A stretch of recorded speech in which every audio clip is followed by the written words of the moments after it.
Emotions, Desire, and Sexuality in Classical Yoga. The topic of today's lecture, which, as you noticed, I specifically timed for Valentine's Day, in fact the day of all lovers, the most pleasant of all the holidays in a year, is dedicated to the topic of emotions, desire, sexuality in classical yoga. Immediately, in order to set the modality of what we are going to do, I will demonstrate one slide. This is the famous image of the Pashupati seals, the first yogic images found in the culture of the Harappan civilization. But I want to offer you a closer look at these images. On the right, we see the real seal of Proto-Shiva, depicted as it is. Unfortunately, a piece of it has been lost, on the left. This is a version that we can easily find on the internet. And if we take a close look at this version, we see that it's a little bit hand-scribbled in Photoshop. But these are trifles in comparison with the main thing. If we look closely in the right, politically correct version, we note that it is neutered. It means that at Pashupati, who is the deity of fertility, who has phallus, genitalia, and even erection in the authentic version, in the left variant at the correspondent place we see an absolutely smooth space. It would seem, with this seal, this is about 4,000 or 5,000 years old. Which is so small in size, why did someone pay attention to these genitalia and neatly painted it over? I have a whole collection of Proto-Shiva seals, photographed in different places in India and Pakistan, on posters, on images, etc. And in general, one could even trace the dynamics of how little by little the phallic images become an asexual and neutered image. The tendency to destroy the traces of any sexuality which we see in this example,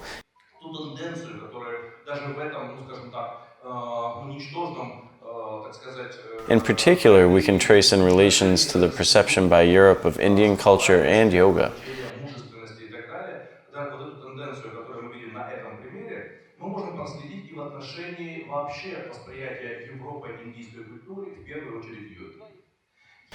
And if you try to understand how Indian yoga is perceived in the mass consciousness, then most likely it is something deeply asexual, ascetic, dried, asexual, unemotional. But I have to say, it's not like that at all. These tendencies did not flow independently within the framework of a single Indian culture, especially within such powerful teachings as yoga. Rather, these are the consequences of influencing Indian culture from Western culture, which affected yoga in turn. It so happened that historically that Europe collided with India at a time when Victorian Moors, Puritanism, and declared asexuality reigned in Europe, especially in England, which was actually in India. And faced with the central layers of Indian culture, Europe has put itself a kind of filters. Some aspects of Indian culture was designated, highlighted, let's say made more accessible. Some opposite were veiled, shaded, somewhat inadequately translated. Today I will show many such examples. That is why a huge layer of Indian culture which was associated with sensuality, emotionality, and sexuality was censored. Of course, if we take works of specialists for each field, for example, in Indian tradition and culture, they understand well how it really was.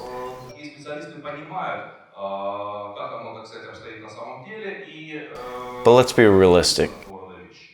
99% of people who encounter Indian culture perceive it through the prisms of texts, translations, and perceptions that were made in the mid-19th and early 20th centuries. And the mass user does not get the corresponding layers of culture in the original form.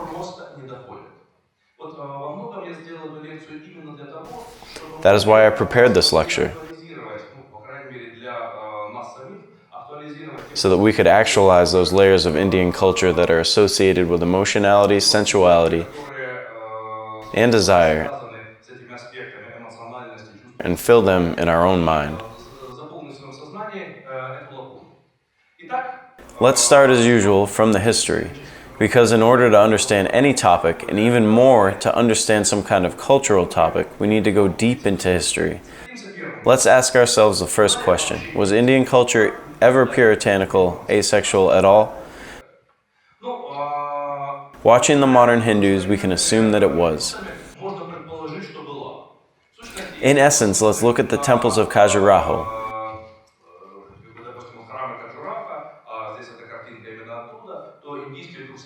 Indian guides guiding us through these temples and showing by sunbeams or laser pointers erotic bas reliefs in Khajuraho temples. They slightly blush, giggle like children, they take away the face, smile with boredom, etc.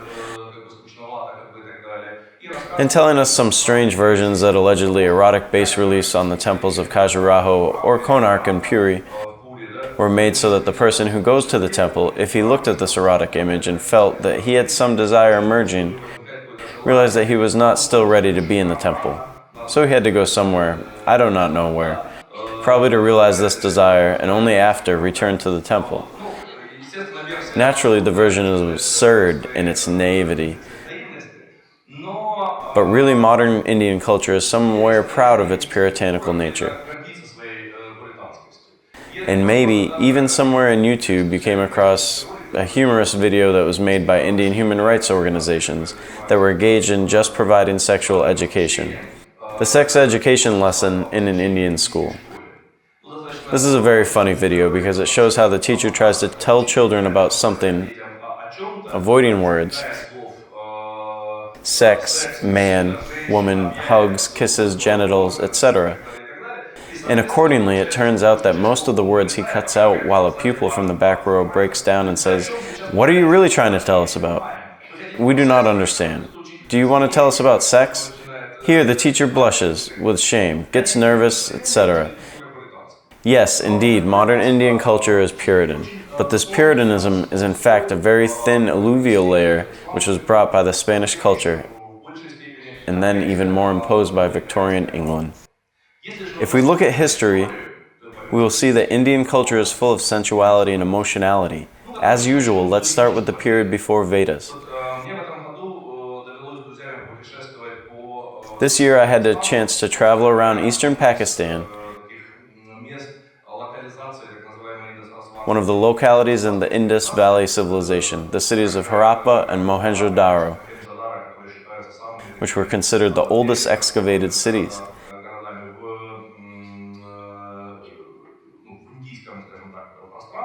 And here is one of the images from these museums. Unfortunately, this is already a museum copy. The famous image of a dancing woman from Mohenjo-Daro.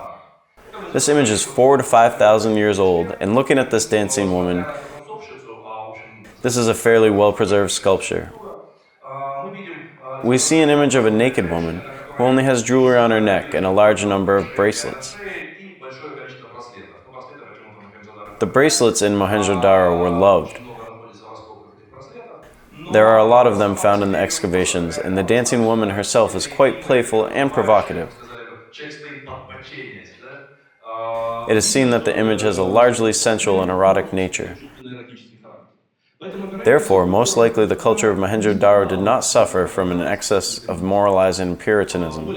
Moreover, if you look at the other cult images of Mohenjo-Daro, which have survived to our days, it becomes absolutely clear that one of the main objects of worship in this culture were Shiva lingas.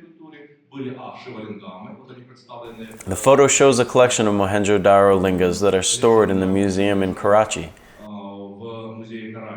You see, they already look like modern Shiva lingas with a yoni. Those who visited India understand that we're talking about, except that the yoni is depicted solely as a circle, without such a notch that we can see in modern culture, and a linga, like real linga, And not without reason is written in the Vedas, when the Aryans came to this region, they called the people who lived there Sista Devata, those who worship. Shista is a dick, as a god, so-called. Those who worship a dick as a god. Let's just say so. The Aryans themselves did not worship the linga, but the local population did, and as you see, does until now. On the other hand, in Mohenjo-Daro culture there is a huge number of images of female figures. The mother goddess, or sometimes they are called bird-headed goddess. I showed here only a small collection, but in fact there are a lot of these figures. This is a woman with distinct genitals. Sometimes she has a head in the shape of a bird's head. Sometimes she is symbolically marked. Sometimes she is pregnant. Sometimes she has many breasts, like Artemis of Ephesus from the Greek tradition. But anyway, we still see that this is a strongly prominent feminine image. And finally, the third interesting fragment from the discoveries of Mohenjo-Daro, all kinds of bull calves. Here on the right from below, such a black-browed bull calf.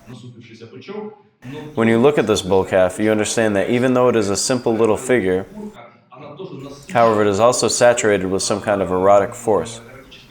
Not without reason. Strictly speaking, the verb root, later in India, uksh, in Sanskrit, to spray with sperm, from which comes, for example, the English word oxen. Accordingly, the fact that the bull has some kind of additional erotic power is very precisely exposed here. We can no longer say, in fact, about the period before Vedas, since we will talk about a period of 5,000 years ago. The Aryan invasion took place in the appropriate space, if one of the theories is to be believed. And the Aryans bring with them literary sources, the Vedas, which we can read to this day.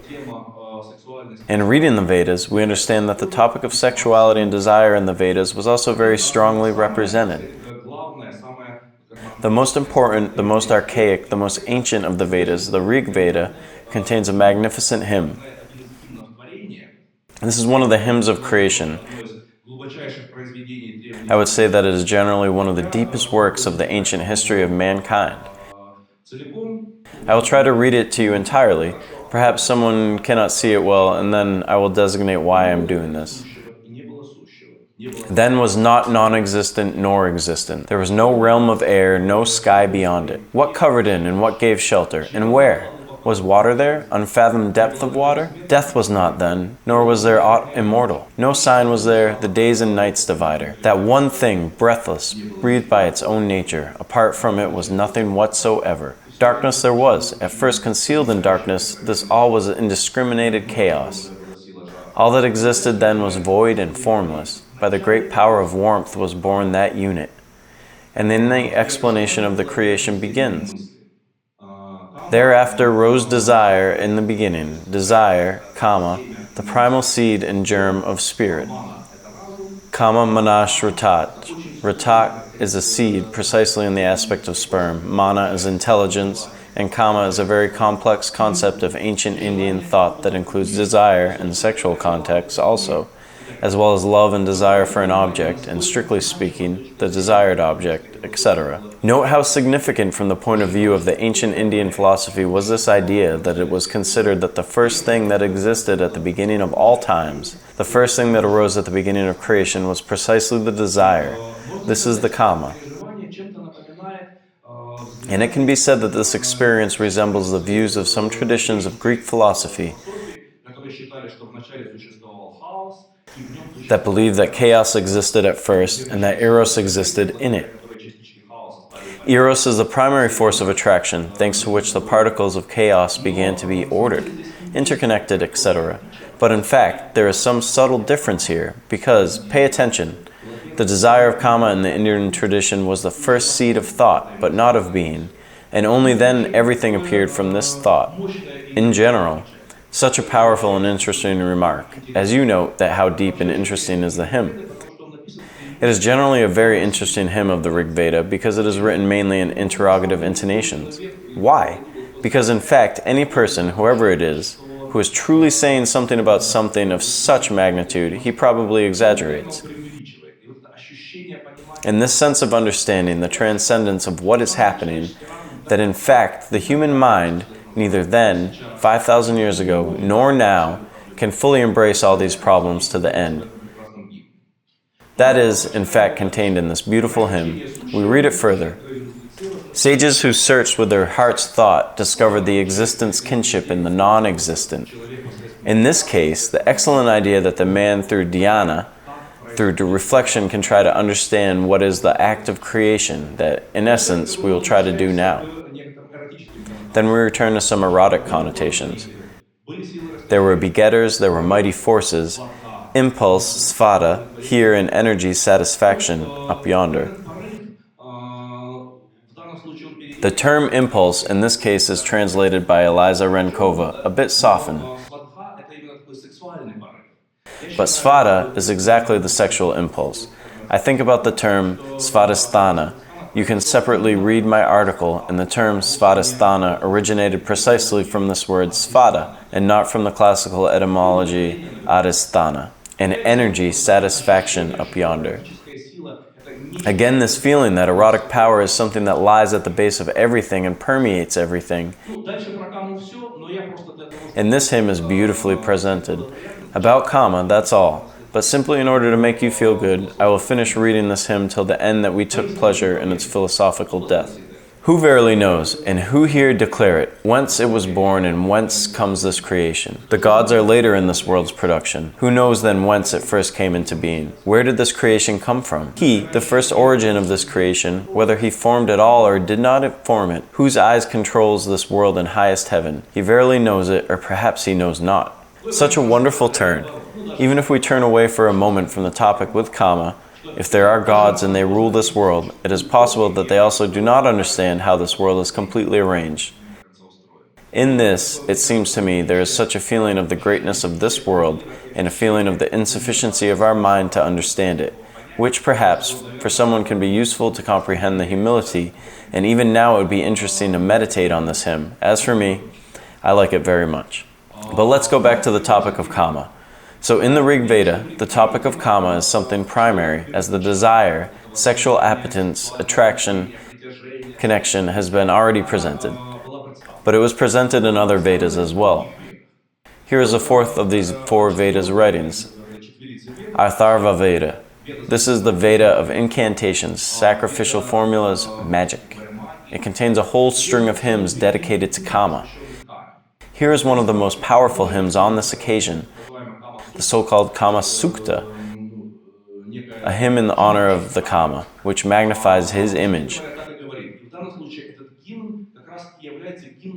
The image of Kama is some kind of impersonal supreme, how to say, beginning desire, and the image of Kama is a deity, which has completely some personifications.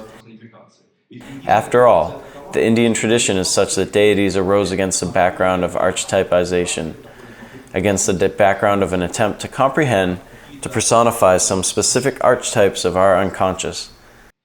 So the hymn, the 19th line of this hymn sounds as follows.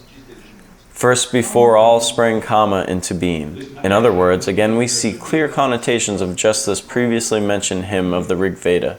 Gods, fathers, mortal men have never matched him. Have never matched him in this case can be perceived as have not comprehended, since no one understands the essence of this experience to the end. Stronger than these art thou, and great forever. Kama, to thee I offer worship. Wide is the space which heaven and earth encompass, far as the flow of waters, far as Agni. Stronger than these art thou, and great forever. Kama, to thee I offer worship. Not even Vata is the peer of Kama, not Agni, Chandramas the moon, nor Surya. Stronger than these art thou, and great forever. Kama, to thee I offer worship. Thy lovely and auspicious forms, O Kama, whereby the thing thou wilt becometh real, with these come thou, and make thy home among us, and make malignant thoughts inhabit elsewhere. The funny moment is that later, when we already talked about Indian culture, Kama to a great extent was perceived as something that gives rise to malignant thoughts. But here, in this hymn of the Atharva Veda, on the contrary, Kama should chase sin, papa in Latin, or malignant thoughts, defects, shortcomings, filling the person with himself, making thy home among us. An interesting look, isn't it? Now, if you already draw an iconography to the extent of the personification of this deity, personification of the image of Kama, so this image became illustrated, got its own iconography. Here is one of these rather classic images of Kama. Kama was traditionally depicted with a flower bow, something that resembles the Greek Cupid, but Kama was drawn not as an infantile child, but as a very mature man, who had 5 arrows, and then we will talk about the symbolism of these 5 flower arrows. Next to him is his wife, and sometimes 2 wives, Rati, passion, and Priti, affection or love, sympathy. The Russian word love is not exactly identical to the word Priti, but although the root pri, to be pleasant, has been preserved. His friends stand next to him. In particular, the goddess Vasanta is often depicted next to him. As a matter of fact, this is Vasanta. I think you will guess right now, the goddess of spring. So here is the iconographic image of Kama. We will later discuss this image because you need to understand that Indian iconography is not just, let's say, some kind of fantasy of thought or just religious images, and these are hints of certain functions that we will later talk about. But for now, the image of Kama and Rati, passion, let us remember that. Later it becomes clear that the image of the Kama takes more and more a subordinate position.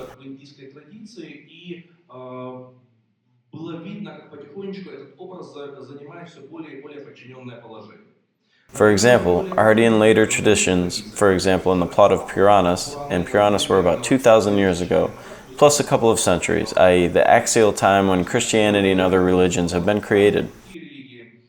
The image of Kama departed to a more subordinate place. And probably, if you take some simple search, then the first tradition that you may find will be the plot from Skanda Purana. The plot of how Shiva incinerated Kama with his third eye for trying to make him fall in love with the goddess Parvati. But then he fell in love with the goddess Parvati, resurrected Kama in the form of Ananga, and then later he was already born in the image of Naravahadata, in the image of the body again, etc. But of course, this is not quite the same Kama, which was originally in the earlier Vedic tradition. To understand how significant was this image of Kama as a desire in the Atharva Veda, one interesting fragment of the hymn. This hymn, in fact, is dedicated as a kind of sacrificial incantation, but it ends with such a difficult passage. Whose gift was this, and given to whom? Kama. To Kama gave the gift. Kama is the giver, Kama is the receiver. Kama has passed into the sea. Through Kama, with desire, do I take thee to myself. O Kama, this is thine. This feeling that everything happens around is just a desire. We give out of desire, we share desire, we accept with the desire, and the victim itself is an expression of our desire.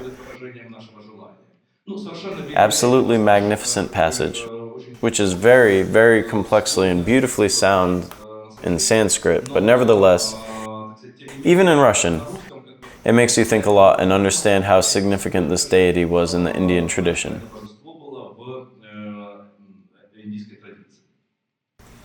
But we spoke directly about the image of Kama. What else can we say about Vedic culture? The fact is that the Vedas, in particular the most important Veda, Rig Veda, is full of all sorts of erotic images and erotic stories.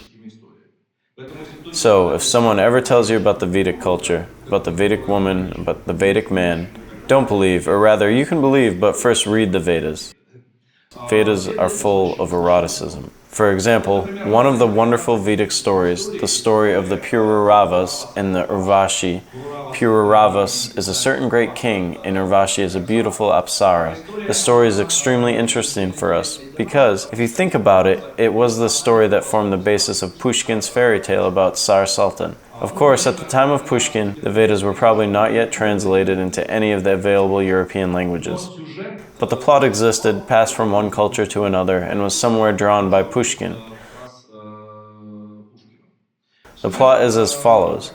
Unfortunately, this hymn was not completely preserved in the Vedas, But in a cropped version, there is a continuation and beginning of this hymn already in the Aranyakas Brahmanas, later works which are about 2,500 years old, which seem to comment the Vedas, supplement them in some moments, etc. The plot is about following. There was a great king, Pururavas, who set Upsara Urvashi free from certain asuras who somehow took possession of her. Something like, "You did not kill the kite, you cut down the magician." When he set her free, he said something like, beautiful Apsara, and suggested that she stays with him. But she didn't say like, wife is not a glove, you cannot master the wife as a glove. But she said something else to him. Okay, I'll stay with you, but under several conditions. The first condition, you will have sex with me 3 times a day, provided if I want it myself. But if I do not want that, you will not touch me. And there are some other conditions that have been added. And under these conditions, she remains with him. Those, you see that the plot itself is quite erotic. By itself, this text is saturated with some additional such erotic hints, connotations, titles, etc. It's very difficult to explain, so I will not play your heads with it now. The plot continues in a very funny way. At some point, the king does not fulfill one of the conditions. He appears to her naked in the light, and she flies away from him. After that, he, like Ivan Tsarevich, goes on a long journey, finds a lake on which 3 swans swim. One of the swans turns out to be this Apsara. He begins to persuade her to stay with him, and finally she gives birth to his hero son. Further plot is unfortunately lost. But nevertheless, in itself, the playful intonation of this hymn very clearly reveals some kind of vivacious, experiential, and, on the other hand, deeply accepting in the aspect of sexuality. Let's say, being of the people who wrote the Vedas. Other no less interesting hymn of the Rig Veda is the hymn about the conversation between Yama and Yami. The fact is that in Indian tradition we know the images of Yama as the god of death and Yami as his sister. She already in a later tradition became the river goddess Yamuna. In addition, Yama and Yami are known as the first people who gave birth to all other people. And actually, Yama became the god of death because he was the first man who followed the path of death, so he laid it in the Indian tradition. But this hymn is interesting to us not because of the content of the motive of death, but because of the content of the motive of love. The fact is that the hymn of Yama and Yami is a conversation of these same brother and sister, where Yami, being a passionate woman, persuades Yama to have sexual intercourse with her. And Yama says that it is somehow inconvenient, we are brother and sister, somehow it turns out badly, etc. But let's say she brings some more and more new arguments again, the hymn is most likely completed halfway through, because there is a long quotation after which it simply ends. For us, most likely not everything came from an ancient culture. But again, in order to understand this saturation and the eroticism of Vedic culture, I will read only one of the lines of this hymn and try to explain a little because again, when you translate into Russian, some sexual aspects are lost. I, Yami, am possessed by love, of Yama, that I may rest on the same couch beside him. This translation that made by Eliza Renkova as a joint couch has a small nuance here. The word adjective joint is mentioned in Sanskrit as yoni. Yoni, as you know, Yoni Mudra, is a female organ. But it can be said that it is lie on the couch, bed of love, and lie on the couch associated with the female organs. Something like that, such an additional hint. Because by itself the word yoni is derived from the Sanskrit root yu, it is to mix. Therefore, on the one hand, we can say that this is a couch on which mixing takes place. On the other hand, it can be said that this is a couch that is associated with female organs, or a sexual couch, etc. You see, with some translation, for example, if we do not understand the Sanskrit original, all the same, some of the erotic connotations are lost. Then I will show when not a part is lost, but 70 to 80 to 90%. I, as a wife, would yield me to my husband. Like car wheels, let us speed to meet each other. What a beautiful image, and we understand that the image under the wheels of love, which sings already in our time, Nautilus Pompilius, wheels of love roll straight on us, is an image that is 3, 4, maybe 5,000 years old. This image is still from Rig Veda, and the image of this love is something that rolls like car wheels, let us speed to meet each other. In Russian translation, we'll be riding like chariot wheels. It is very beautiful, very metaphorical, and very understandable about what the woman actually asks. Let's take the following period of Indian culture. Of course, Indian culture cannot be understood outside the context of Dharma Shastra of Manu, i.e. Indian laws, in particular, the laws of Manu. I will remind a little of the content of my lecture on the social philosophy of yoga, about the fact that the laws of Manu, and in general, Dharma Shastra, consider that there are 4 aspects of human life, 4 hooves of the Dharma cow. The first is artha. What is artha? Work for yourself, for your wealth, to acquire, as texts write, money, family, friends, connections. This is kama, i.e. enjoying what we will talk about next. This is dharma, i.e. work for society, but such work for society which is charitable work for society, honestly performing its duties, not for profit. And this is moksha, i.e. activities related to spiritual practice with liberation and things like that. Note that from the point of view of the Indian tradition, all 4 hooves of the Dharma cow are equivalent and equally important. There are texts that say if a person does not cultivate at least one of these aspects, in essence, he is like a lame, blind in one eye, or a cow which does not stand on 4 hooves, i.e. it becomes unstable. Beautiful image and beautiful metaphor. In the Laws of Manu, the beginning of the 2nd chapter is devoted in a pure form to a discussion of the topic of what desire is. And the chapter begins with the following statement. To act solely from a desire for rewards is not laudable. In fact, the word prasasta is not very well translated as laudable into Russian, but let's say will come down for us so far. But further, right here in this line says the following, in this world, for on that desire is grounded the study of the Veda and the performance of the actions prescribed by the Veda. Further, the laws of Manu are trying to give for the time such, perhaps, not quite clear definition of what desire is. Desire has a sankalpa root. Sankalpa is a certain idea, a person's intention, etc. In my opinion, it is not very clear what desire is, compared with the comments that we will see later. And then Manu writes, not a single act here below appears ever to be done by a man free from desire. For whatever man does, it is the result of the impulse of desire. And the next question arises, what is the place of desire in the life of a man of virtue? He who persists in discharging these prescribed duties in the right manner reaches the deathless state and even in this life obtains the fulfillment of all the desires that he may have conceived. And essentially speaking, we see a very important criterion which already at the very beginning of the laws of Manu is laid down. The desires for a person are A, acceptable, and B, a criterion that a person does everything correctly is the achievement of his own conceived desires. So, already in such a dharmic literature, in the Dharma Shastra literature, we see some acceptance of the concept of desires, which, let us say, is interesting to us. At what point does the idea arise that something is wrong with desires, and that they should be avoided, or they should be feared, or there is some kind of tension? Perhaps the first text in which some hint of this appears is the Katha Upanishad. As you remember, the plot of the Katha Upanishad is approximately as follows. A certain young man, Nachiketas, having got into the world of the Yama, and not be invited to the table, being a Brahmin, receives in compensation for moral damage from the Yama the possibility of fulfilling several of his desires. As a first wish, Nachiketas asks Yama to stop his father being angry with him. As a second, he asks for the good things for his father.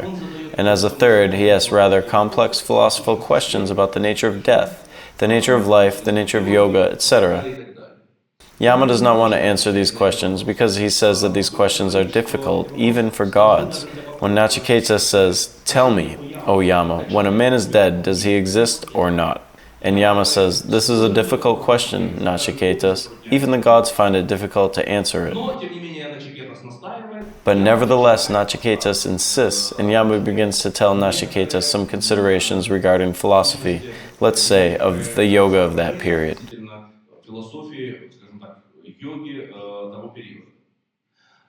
And when Nachiketas seems to insist, in particular, on the request to Yama,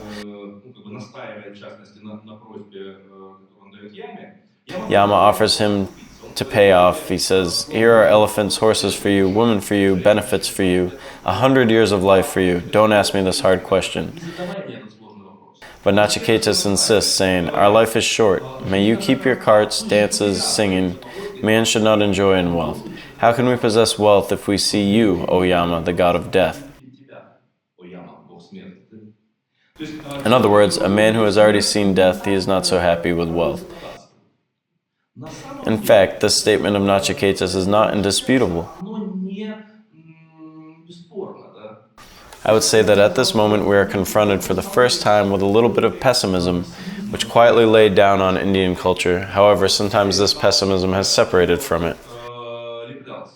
Here are the same considerations for comparison, because if a human life is short, so she can enjoy it. The same question is in other philosophical, or even not philosophical, but cultural, lyrical, etc. Texts were decided differently.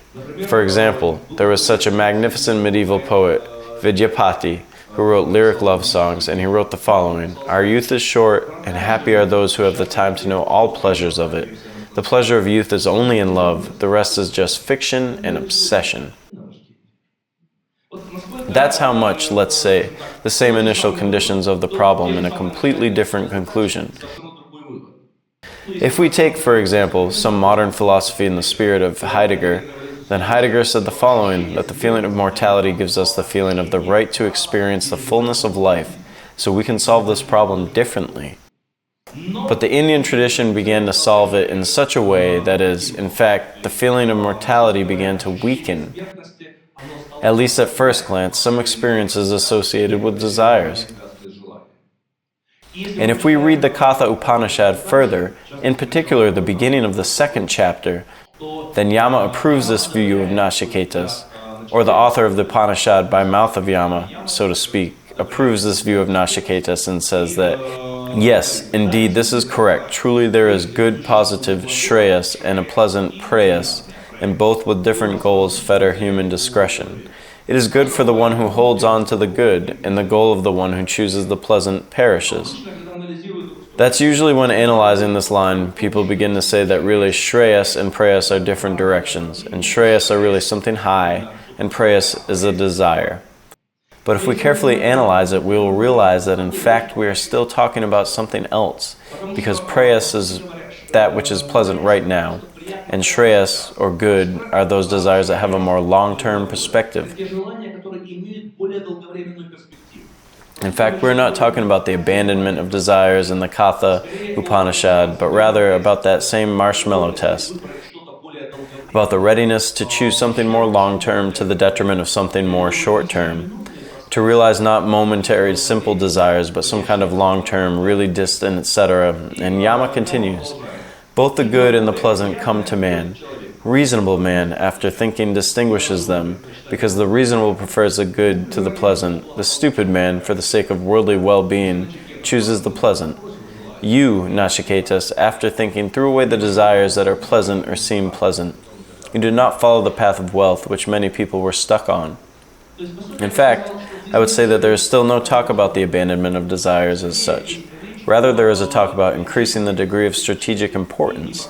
It is not clear for what reason not to rush into the first available desire, or desires connected simply with usual enrichment.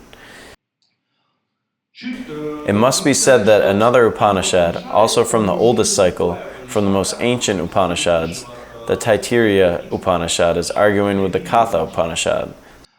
So I call this Taittiriya Upanishad the most holistic of all Upanishads, because it addresses the issue in another way.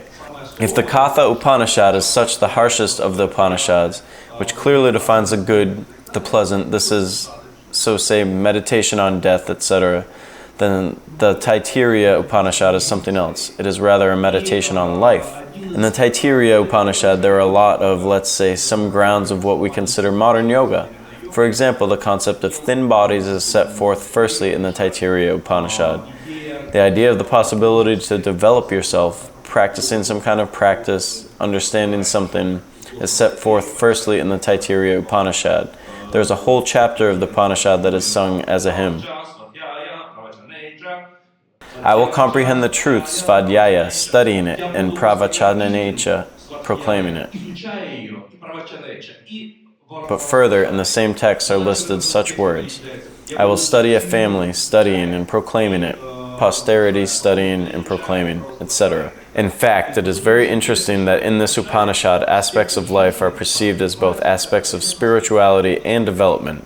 But this is a slightly different topic. And here we will return to another aspect concerning the attitude to food.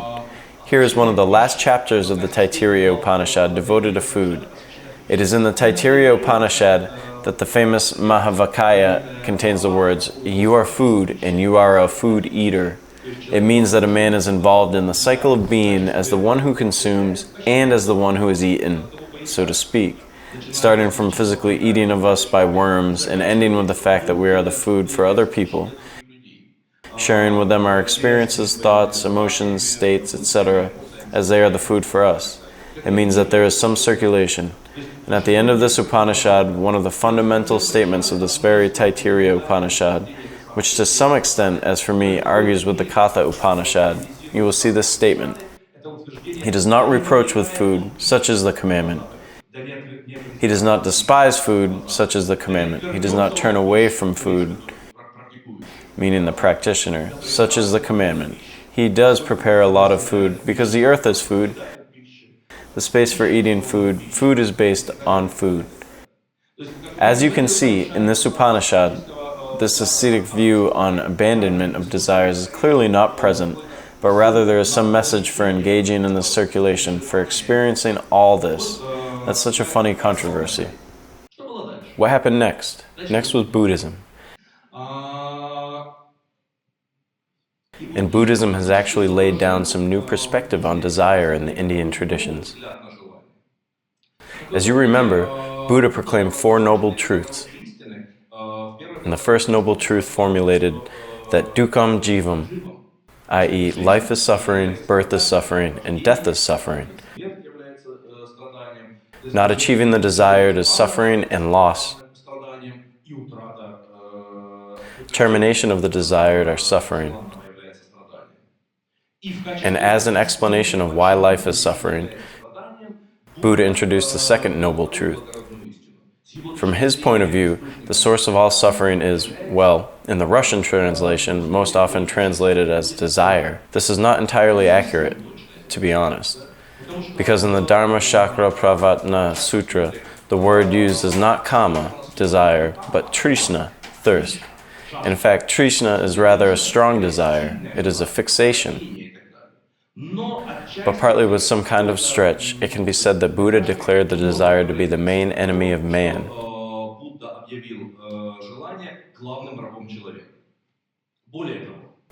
Moreover, one of the main plots, strictly speaking, of the life path of Buddha is the battle of Buddha with the demon Mara. When Buddha had already practically reached the enlightenment, or he even reached it, but maybe he still didn't quite understand what he had reached. At that moment, Mara with all his hordes appeared to him. Here on the bottom of the picture are just depicted the hordes of Mara, as they were seen in the art of Gandhara. And these hordes initially were seducing Buddha in the form of beautiful women, daughters of Mara, as was written in the corresponding sutra, and then in the image of Mara's troops, who were approaching and trying to frighten Buddha. But Buddha understood the illusory nature of both, and thus he defeated the demon Mara and even defeated the last temptation of the demon Mara, a doubt. What does this have to do with us? The fact is that the name Mara itself was already by this time in the Indian tradition. Mara is death. But on the other hand, Mara is one of the names of Kama. Love is a little death. And it turns out that by defeating Mara, Buddha defeated Kama. and accordingly the image of Kama as something negative, as something connected with a demonic world, as something that tempts something that takes a person out of the state of inner peace, began to firmly consolidate itself in Buddhism. Moreover, although you see, Buddha himself said in his first sermon that Trishna is the source of suffering, such a thirst, but when in later Buddhism a model of three poisons was developed, or three kleshas, three sources of being. These sources were called Kama, Krodha, and Avidya. Kama is symbolized in the image. Here it is depicted as a parrot, usually in the form of a cock. Although we understand what the parrot is, it is a Vakana, Kama's riding animal.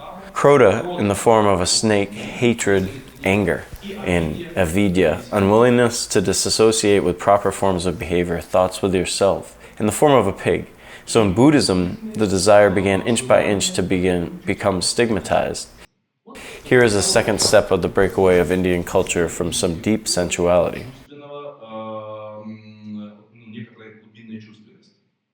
But I must say that not everything was so sad, because although Buddhism seems to have begun in some way to stigmatize the concept of the desire, but Buddhist art itself was not at all like that. Again, this year, having traveled around Pakistan, a significant portion of the journey was devoted to the art of Greek Buddhism, i.e. the art of Gandhara, of the area where Buddhism itself has in many ways gained strength. On the other hand, he came into contact with the new-coming troops of Alexander the Macedonian and his descendants, and accordingly saturated with images of Greek culture, etc. And here are wonderful examples of Gandhara art. As you see, these are erotic scenes. In one scene, the man tries to give the woman a wreath. In the other, on the contrary, the woman holds out a wreath to the man, and the lungi is already almost shed from her.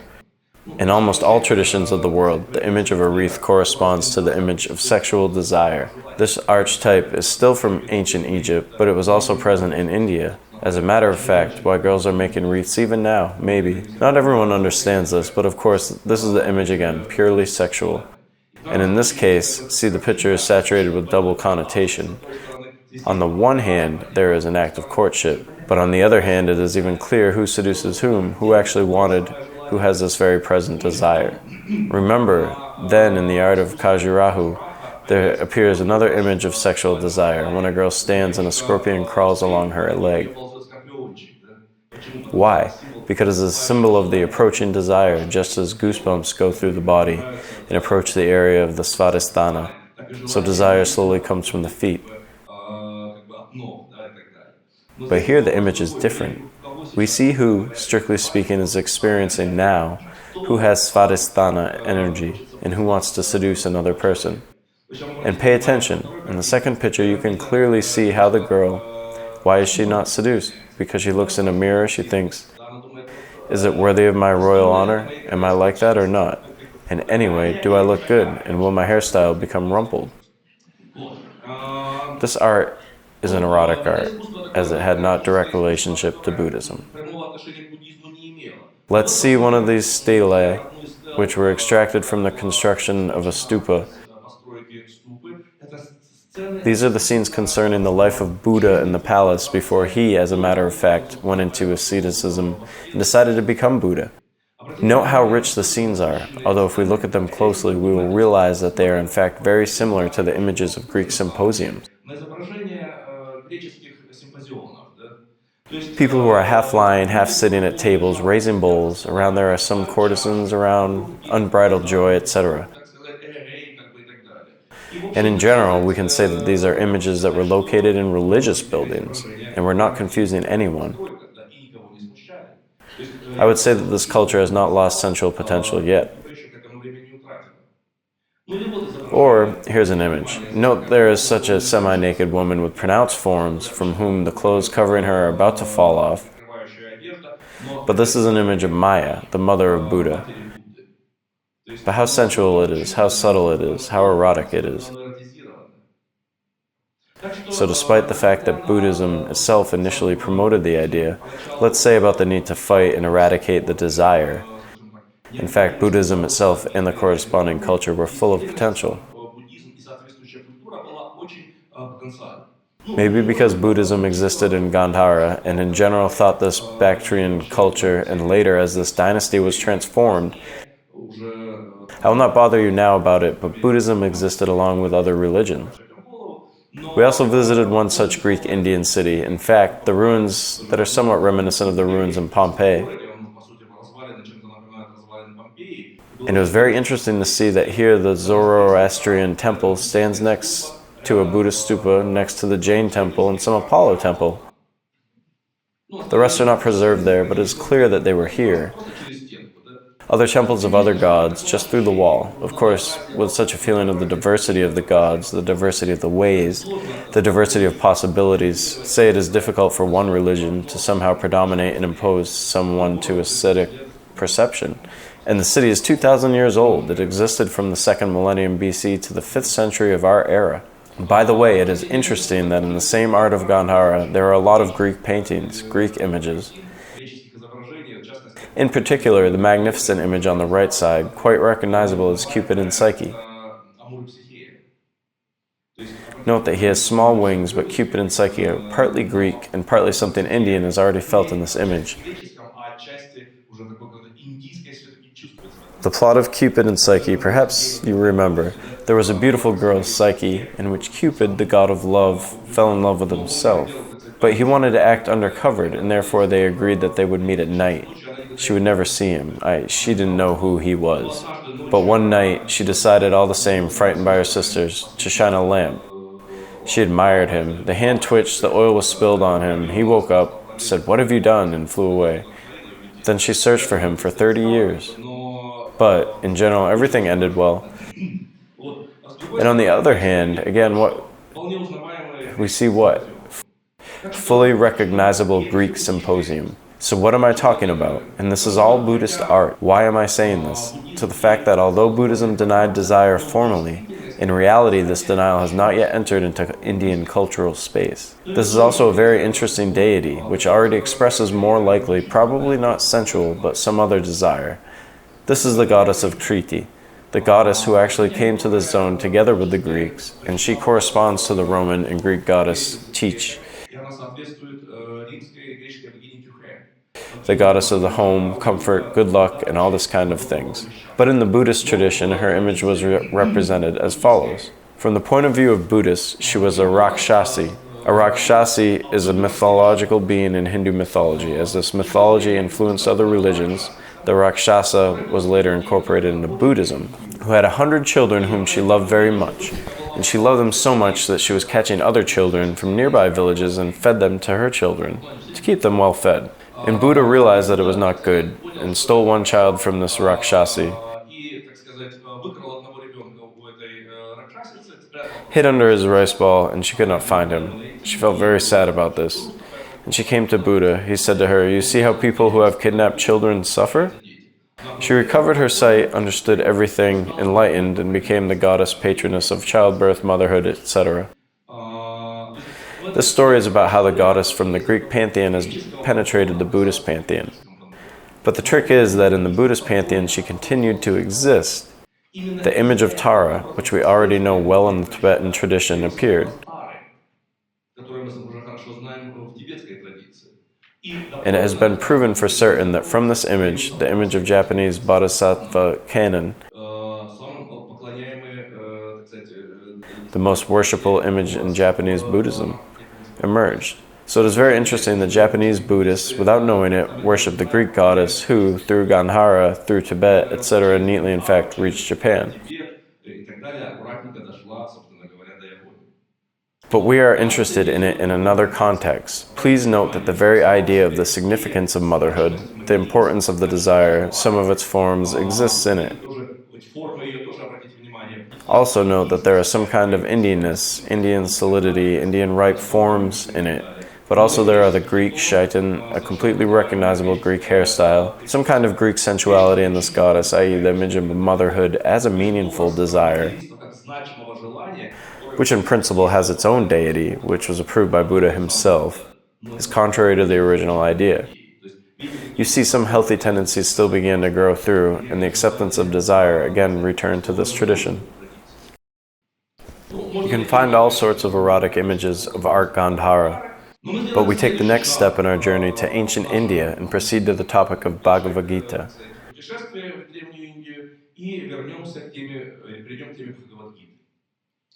I think everyone somehow knows the main plot of Bhagavad Gita, which consists in the fact that during the great battle between the Pandavas and the Kauravas, in order to conquer fully the whole great Bharata, i.e.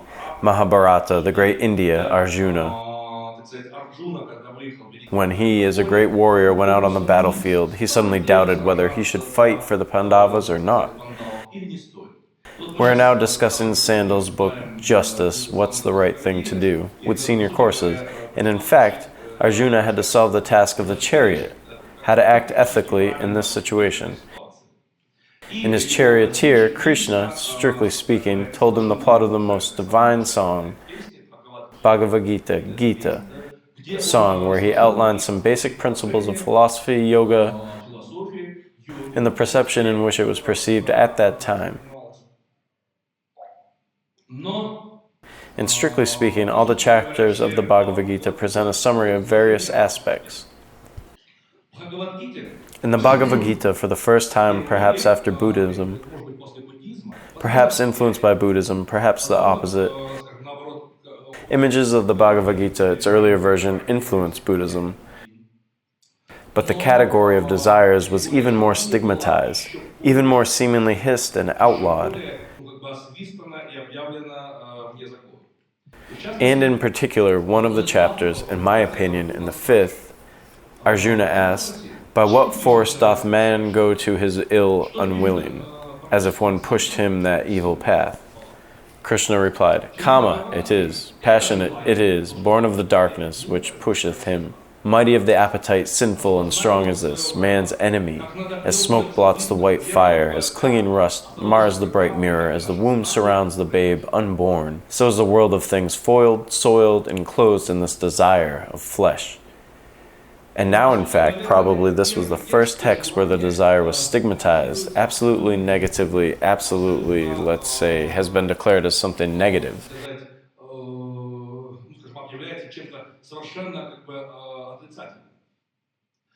Essentially speaking, the Bhagavad Gita formulates a concept called Nishkam Karma. Karma is activity, Nishkam, desireless. A man has act not in accordance with his desires, but in accordance with Dharma, in accordance with his duty, which is born from something higher than the desire.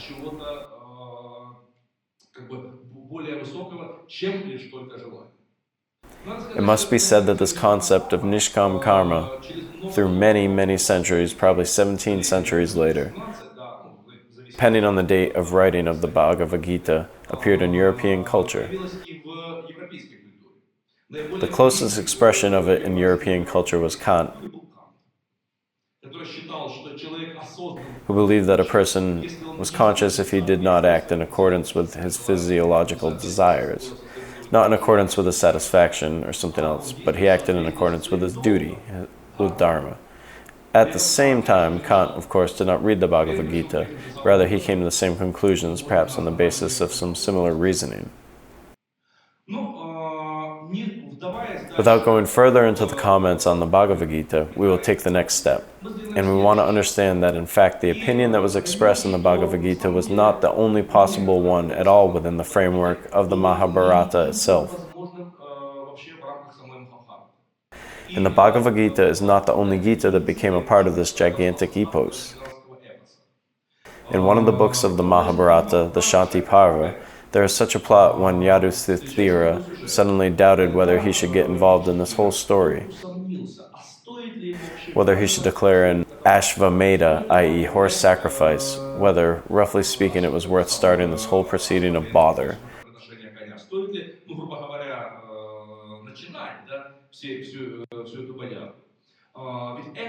After all, ultimately he was driven only by his desire. Some of his older relatives said the following, "Wait, but the ancients said," and then he quoted Kama Gita. Kama Gita is obviously the insertion of some more ancient text, and it is pronounced, noticed from the first person, from the person of Kama himself. Something the text of the Kama Gita even resembles the plot of Kama Sutta from the Atharva Veda. Essentially speaking, what does Kama say about himself as part of his divine song? He says, "No creature is able to destroy me without resorting to the proper methods. If a man, knowing my power, strive to destroy me by muttering prayers, etc., I prevail over him by deluding him with the belief that I am the subjective ego within him." Thus, as a man wanted to overcome desire, he already wanted, so the desire has not disappeared anywhere. If he wishes to destroy me by means of sacrifices with many presents, I deceive him by appearing in his mind as a most virtuous creature amongst the mobile creation. The desire to make a sacrifice is a desire, which means that Kama cannot be defeated by desires. And if he wishes to annihilate me by mastering the Vedas and Vedantas, I overreach him by seeing into his mind to be the soul of virtue amongst the immobile creation. It means, again, that the desire to learn is still a desire. And if the man whose strength lies in truth desire to overcome me by patience, I appear to him as his mind, and thus he does not perceive my existence. After all, a man suffers with patience because he wants to endure. And if the man of austere religious practices desire to destroy me by means of asceticism, I appear in the guise of asceticism in his mind, and thus he is prevented from knowing me. A person devotes itself into asceticism because he wants to devote himself selflessly. And finally, and the man of learning, who with the object of attaining salvation desires to destroy me, I frolic and laugh in the face of such a man intent on salvation. I am the everlasting one without a compeer, whom no creature can kill or destroy. It was the Kama Gita, i.e., so said Kama. This hymn, essentially speaking, is to some extent a philosophical objection to the idea of nishkam karma. Is such an action possible that really would not have any connotations to desire? By the way, another 18 centuries passed, and almost literally, these same words were written in the most famous work of Marquis de Sade, when he wondered, can we say that a man who seeks righteousness overcomes his desires?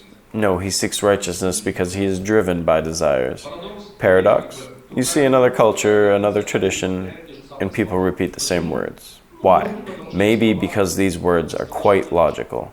And so the question arose, and this question arose both within the framework of Buddhism and within the framework of Hinduism. Can a person without desires actually act? As part of Buddhism, this question was asked by an eminent logician, partly a mystic, but first of all a logician, Dinanga, who asked the question in the following way.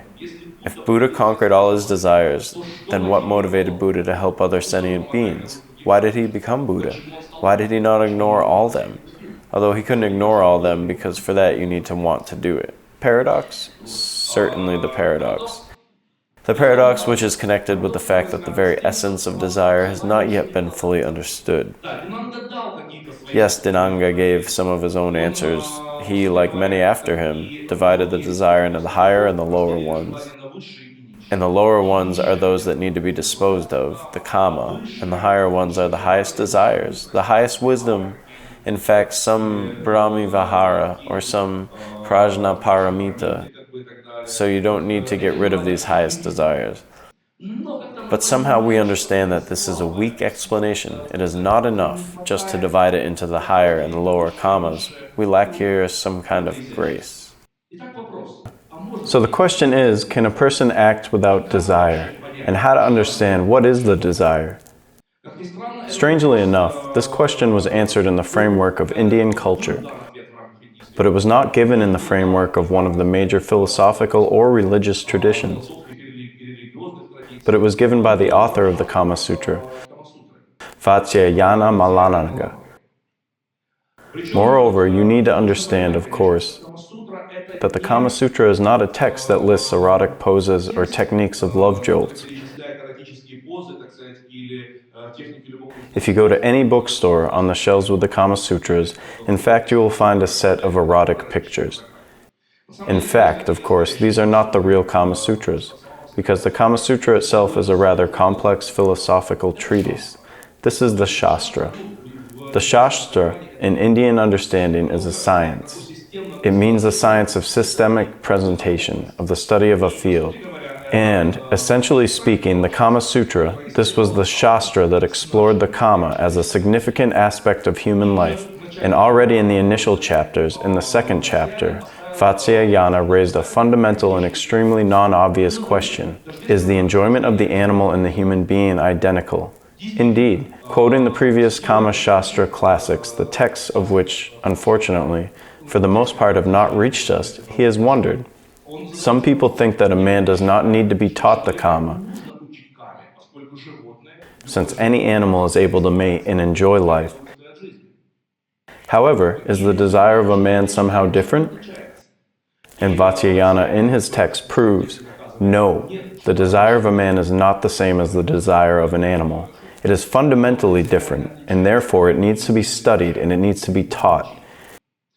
As well as this topic about the higher and lower desires. Is the desire, for example, a sexual attribute of an animal? And Vatsyayana answers this question. Then we will discuss how. Should a person learn to enjoy, or the possibility to enjoy is sown into a man in a natural way? And finally, what is the desire in general, and what is the enjoyment in general? These are all pretty complicated questions, and nevertheless, Vatsyayana managed to give a completely ingenious answer to all these questions. Essentially speaking, this answer was to some extent contained in the very definition of the desire that Vatsyayana gave. In the laws of Manu, the Kama was defined as a consequence of Sankappa. The desire is the intention and direction of consciousness. But what does this mean? Vatsyayana gave a completely different, much more complex definition. Vatsyayana determined that Kama, here we cannot wonder without the Sanskrit text.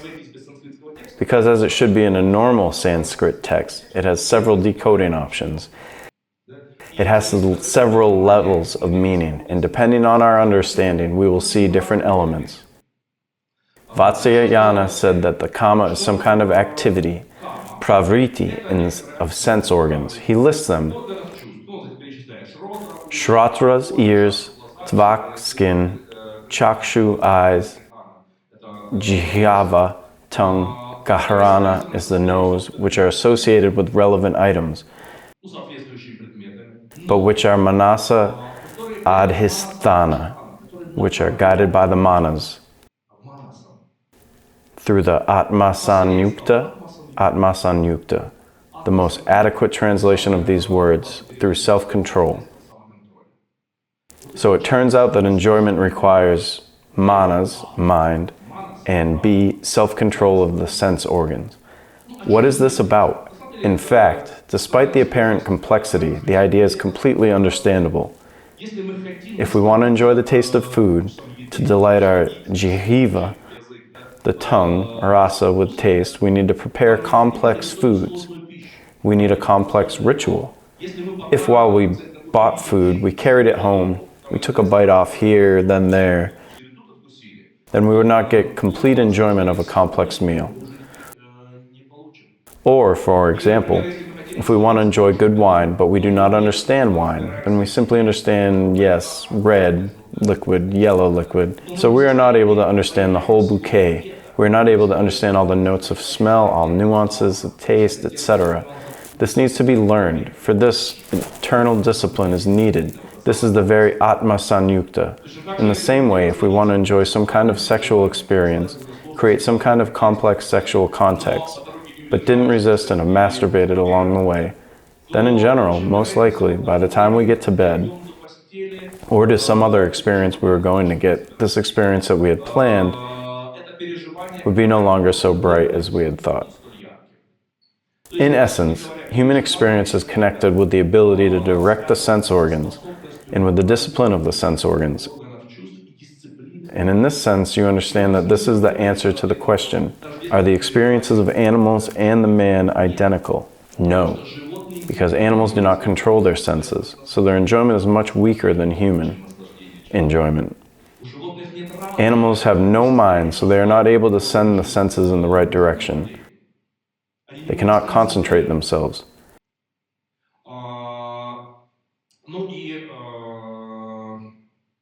And understanding this, we are already beginning to understand from this definition it becomes clear why Kama has a flower bow and why he has 5 arrows.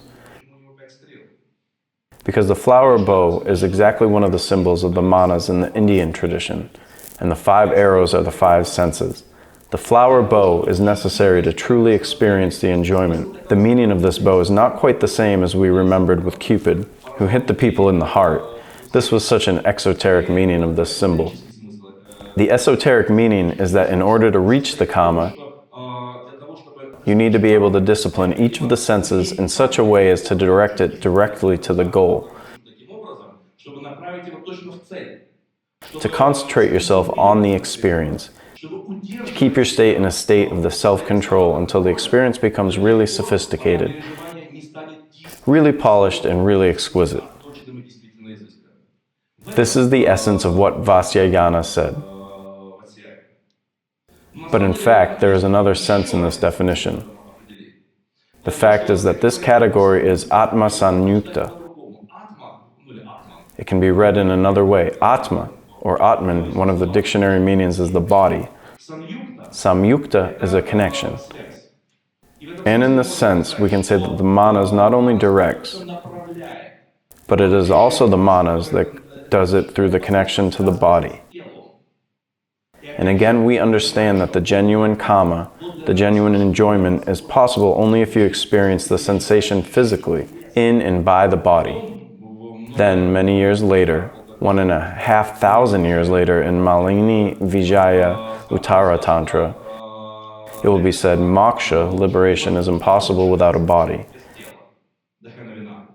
But while the Kama Sutra says the following, the Kama is impossible without the deepest attachment to the body. After all, even if we now take some psychological, let's say, problems, a person tries to enjoy something, and then once he was distracted from it by the phone, and that's all, at this moment he is not in the body, his consciousness, vikshipta, is distracted. Correspondingly, it is no longer possible for a person to enjoy by the genuine Kama as intended. This is the second meaning, which is simultaneously present in the same statement. And the third, maybe not the meaning, but just a curious connotation. What connects this statement with yoga?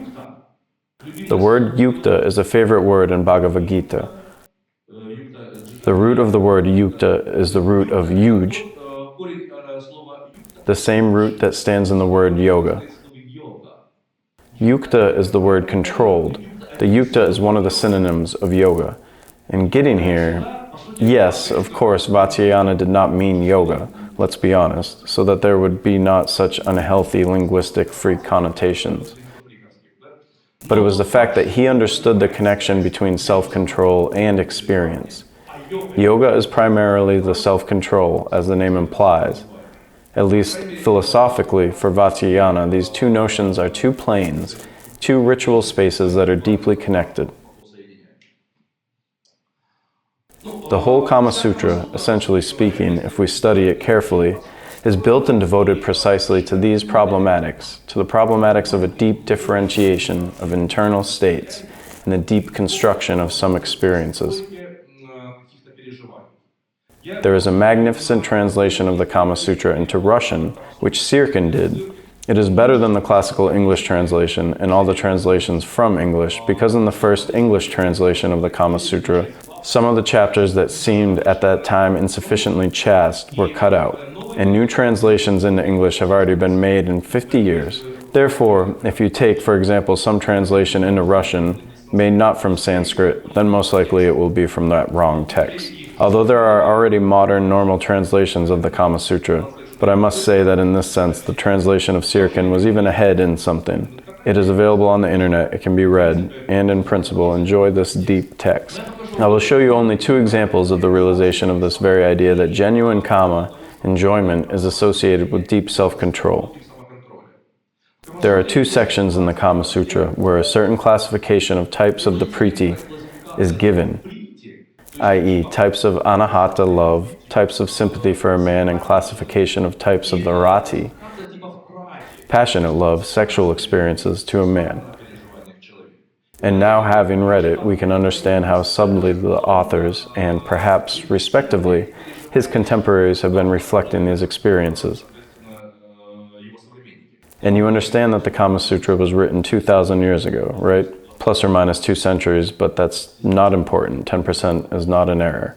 Here, for example, types of the priti, types of love sympathy. I called it love sympathy simply because it's very difficult to translate this word into Russian. The term abhyasa is probably well known to you, exercise.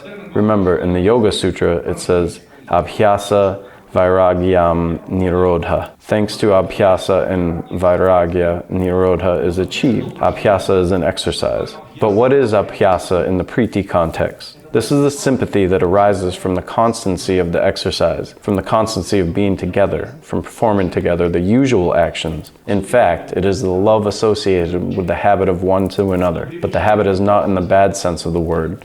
It is a class of emotional experiences. People get used to one another. People were adapting one to another. People feel each other. People get used to doing something together. They have a feeling of unity. Isn't it interestingly described?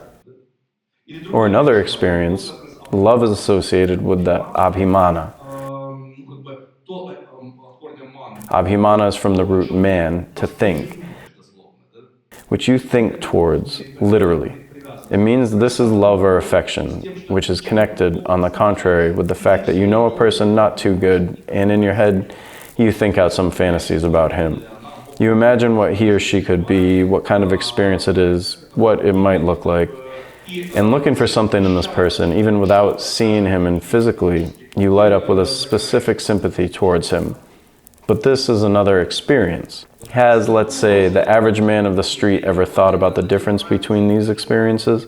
And no, Vatsyayana did not indicate that one of these was better and another was worse. They were just different, and you need to very clearly understand the nature of your experience and enjoy this very experience. And there is an experience, for example, the sampratyaya, the name pratyaya, pratyaya, movement towards, conjoint movement one towards another. For example, if a certain person, let's explain, the sampratyaya is the love that arises in return. After all, if a person emotionally invests in us, feels a sympathy for us, so does this person remain for us the same among other people?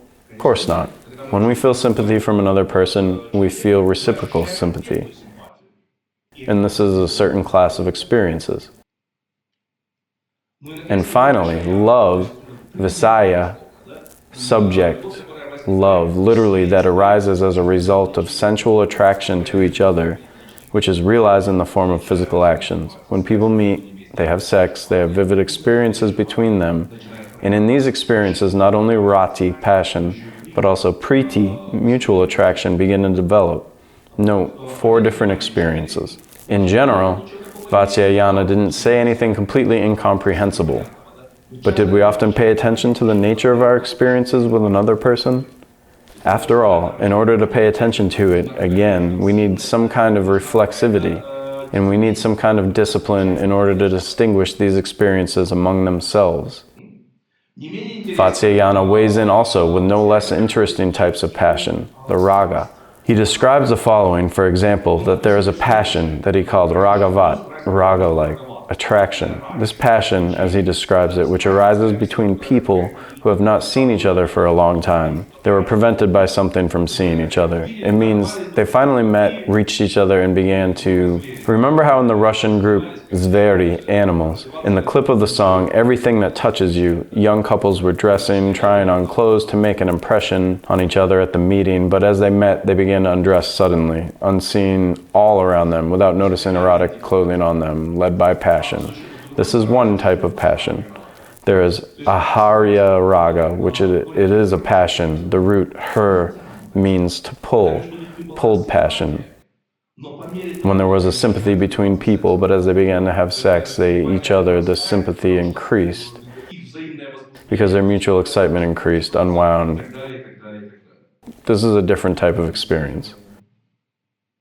And katri raga, the root of kur, to do, this is created raga. Created attraction, created passion, artificial passion. It means the passion which is created with the help of beautiful underclothes, beautiful surroundings, erotic highlights, etc.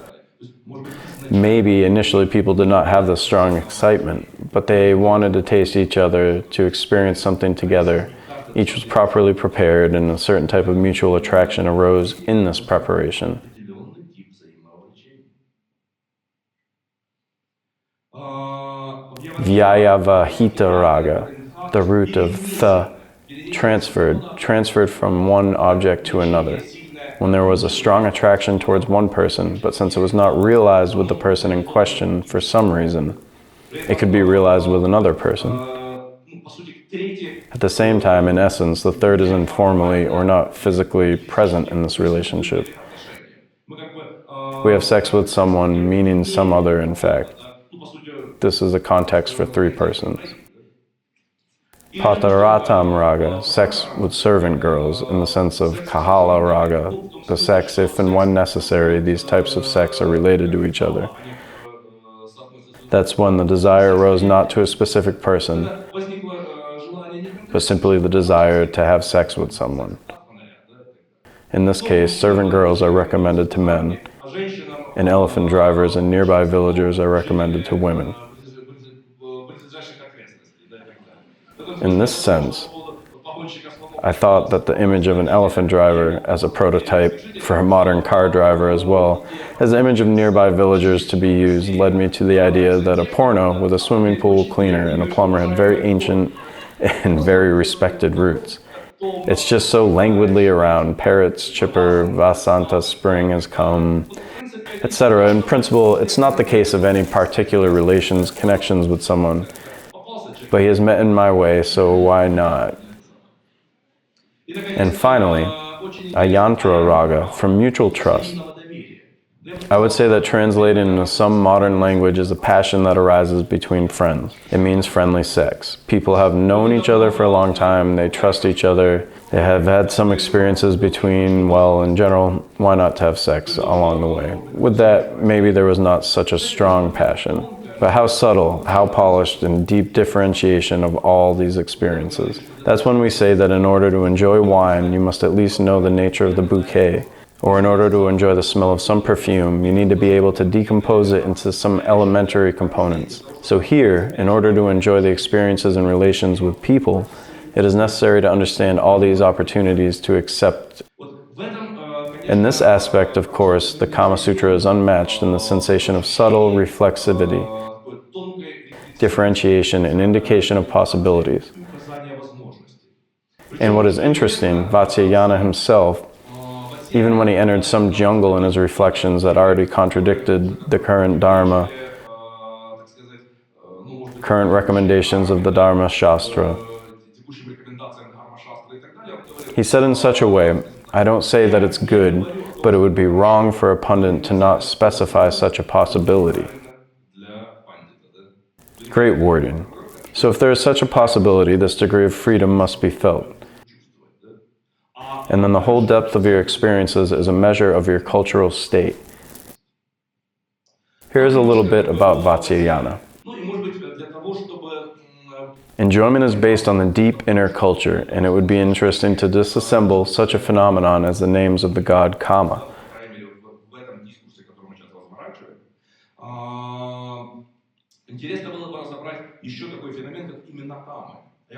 I have already said that Indian culture is structured in such a way that when we talk about gods, essentially speaking, this is some kind of cultural code which contains important information about experiences, archetypes, the essence of what is happening, etc. For example, if we take the same names of Kama, then the Amarakosha lists 19 names, although I found lists up to 50 names of Kama, and each name expresses, in essence, a description of a certain psycho-emotional state that is associated with this deity. For example, one of the names of Kama is Smara, memory. Why? Because if we're in love, we naturally remember the person we love or want. It means we don't need to recall him or her. This concerns, by the way, not only people. If we forget something, then we don't really want it, because what we want, we never forget. Therefore, Kama is at the same time Smara. Kama is also Mara, which means death. Why? Because love transcends a person. Desire transcends a person. It takes him beyond the bounds of himself. It means when we experience strong feelings, we're no longer the same person who approached the situation before these feelings arose. Love transforms, so kama is Mara. Kama is madana, ecstasy, drunkenness, because drunkenness allows us to see the world from a little different angle. Why do people actually drink? Sure, if they are not drunkards. In order to experience some other states. To look at the world in a more holistic and less analytical way. In drunkenness, we do not pay attention to details, therefore the similar experience gives us love. Manmatha is embarrassing the mind, because the root math is to mix, to churn, to whip up sour cream. Accordingly, churning the mind, it means to come to confusion. Manasija is born in mind. Ananga, incorporeal, he lives only in the bodies of other people. And so on. In this sense, even meditation on these names, there are many of them, can be considered as the goal and method of a separate meditation. We saw this, as we can say, one way in which Indian culture moved in the aspect of understanding kama and in the aspect of coming out of this dialectical problem. Whether or not a person without desire is able to act, it means the question that everything is a desire, or vice versa. You need to get rid of desires completely.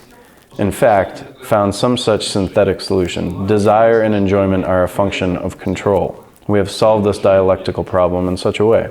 But there were other ways to solve this problem. These methods were laid, as usual, in the earliest Upanishads. And in the Brihadaranyaka Upanishad, the oldest surviving Upanishad that has come to us, a certain hymn was already given, which was dedicated to a different attitude to what was happening, to a different attitude to the general act of sexual desire or sexual act. In the Brihadaranyaka, at least there are two such passages, and one of the passages sounds as follows. Woman, O Gautama, this is the participant in the conversation, is the fire, her sexual organ is the fuel, the hairs, the smoke, the vulva, the flame, sexual intercourse, the cinders, enjoyment, the sparks. In this fire, the gods offer semen as libation. Out of this offering, a man is born. He lives as long as he is to live. Out of this offering, a man is born.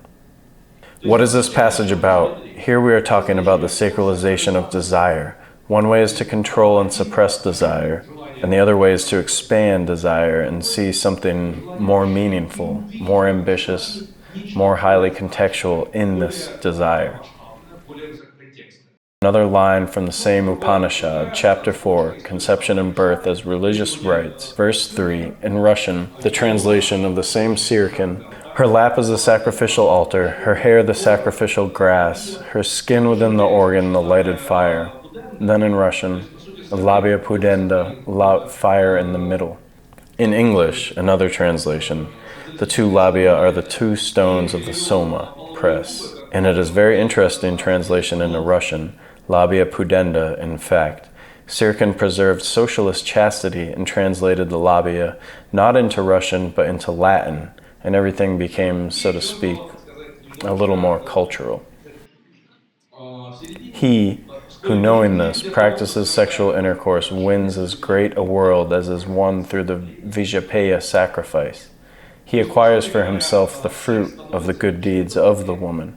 Essentially speaking, sex becomes not something forbidden, but with the right condition and the right attitude, sex, like any action, becomes a ritual act. It becomes sacred, becomes meaningful, and it expands a person. Subsequently, we will see this idea in later tantras expressed in, I'll explain it in a little more detail.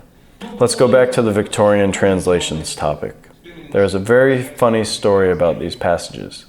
One of the first translations of the Brihadaranyaka Upanishads was made by the famous Sir Monier Williams, who wrote the famous dictionary. He translated these Upanishads into English, being a sir, and now we can read this translation into English. Well, of course, if we can read Sanskrit. In short, in the book, which was entirely translated into English, this passage remained in Sanskrit only in transliteration.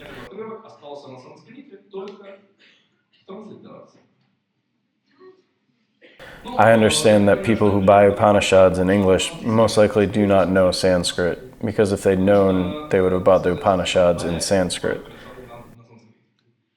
That being said, this piece was not translated, and in the English version, it became translated only 50 years later.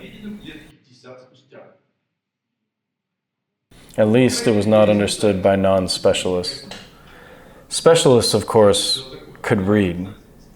But as to the specialists, are there many Sanskrit specialists? In England, probably a little more than in Ukraine. I once bought a book in London and just put me in a state of wild laughter because of the thickness of the book. 850 pages. With this, the title says simply, the Rig Veda for the lazy. It was the Rig Veda, where the hymns were described in words and the grammatical turns were well explained. 850 pages. So, for a lazy man, I realized that laziness may be different. It was graded by levels, like love or passion. But this passage, which we see, can be said as a prototype of many other passages, which we will see later. I must say that the idea of sacralization of desire, like the sacralization of sexual relations, had a very powerful influence on medieval, early than later Indian poetry. And the next great example about this is an example of erotic lyricism that originated in the framework of Krishnaism. If you take the classic plots of Krishnaism, they are built around love. This is love lyrics, Radha and Krishna. You are the husband of some beautiful woman, and I am the wife of another man, etc. And they meet somewhere on the banks of the Yamuna, running away from their families. They roam the forests and pastures of Vrindavan. They dance with the shepherd girls, etc. It means that all these plots, if you read them, they're full of incredible beauty, lyrical and erotic. And it can be said that one of the most striking works in this sense is the so-called Gita Govinda, which means Govinda's song. It would probably be more correct to say. This work is quite late, about the 13th century, but it is largely translated into Russian, and they are pretty good translations. Probably, it is impossible to translate Indian poetry in its pure form. Without changing the rhythm, it would be terribly difficult, but this text amazes with its deep descriptions of all possible states. The plot is that there is, again, Krishna, there is Radha, they separate for some time, and each of them experiences in detail and describes the essence of those states. When he or she misses another, he or she is angry with the other, that he or she has not come yet, he or she regrets that he or she was angry, was jealous, he or she conquered jealousy in himself, they met again, etc. Each of these states is described. The chapters are divided in emotional states, and each of these emotional states is a real masterpiece. I will not set forth the entire text, but it is interesting that the Gita Govinda paves some parallels between love, emotional experiences, and yogic emotional experiences. For example, at the beginning of the 3rd chapter, I think, there is such a plot when Karsar is Krishna, it means the one who killed Kars, having established Radha in his heart, left other beautiful women. Radha here is a chain limiting sansaric vasanas. This is very interesting, that it's a synonym for Radha, Samara Vasana Bandha Srinkalam, where Srinkala is a chain, Bandha connecting vasanas. Remember, what is vasana? Karma is spread through samsaras and vasanas. What means through some unconscious inclinations. And it turns out that the love for a woman is a source for a man. In this case, a source to connect these samsaric desires. Because love is above some momentary desires, love is above some beliefs, ideas, principles, etc. And all this is the essence of samsara. But this is not obvious, is it? This is precisely the sacralization of the experience. Similarly, if we look at the experience of Radha in the Gita Govinda, in the described situation, here is a beautiful picture when Radha misses Krishna. It's available in Russian translation. Devoting herself to contemplation, imagining that you, so inaccessible, appear in front of her, she groans, laughs, despairs, etc. But if we look at the Sanskrit version, we will see only Dhyana layena, being dissolved in Dhyana. In essence, the experience of missing a lover is equated here, remember, to the seventh anga of yoga, Dhyana. Dhyana, you remember, this is some deep concentration. Deep concentration which creates a new understanding. This is the deepest level of concentration. But after all, notice that the concentration that we evoke through our volitional efforts, practicing ordinary yoga, through pratyahara, dharana, dhyana, a person in love experiences naturally. Remember, kama is smara, it is remembrance. It is achieved in a completely natural way. Here is such a funny moment. And finally, here I lost the second Sanskrit line. Depressed by separation, she seemed to be in fear of the eroticism of Manasiji, the god of love. And she plunged mentally into you. She plunged into you, and we understand that this is a quote from the Bhagavad Gita. In the Bhagavad Gita, there is an experience when he who plunges by his thoughts into me is a true yogi, etc. The 12th chapter of the Bhakti Yoga. But a person who is already in love has already plunged by his thoughts into another person. He opened up to him, opened up to his inner world, and mixed their inner worlds. Here is such an unexpected move. In fact, in Indian lyrics, there are many such analogies. And to finish the topic, let's see what impact the erotic Indian lyrics had on Europe. The fact is that you probably know that the category love and love experiences, love languor, and everything that we are talking about on this subject arose in the European tradition around the 12th century in France, thanks to the so-called culture of the troubadours. The love of the troubadours, who were singing of the love for the beautiful lady, and not necessarily with this lady he had to be in a sexual relationship. Could be someone else's wife or mistress. They identified 3 types of love. And it has already been proven that the ideas of the troubadours were largely influenced by Persian and Arabic poetry, which Europe had encountered at that time. In turn, Persian poetry is a derivative of Indian lyric poetry.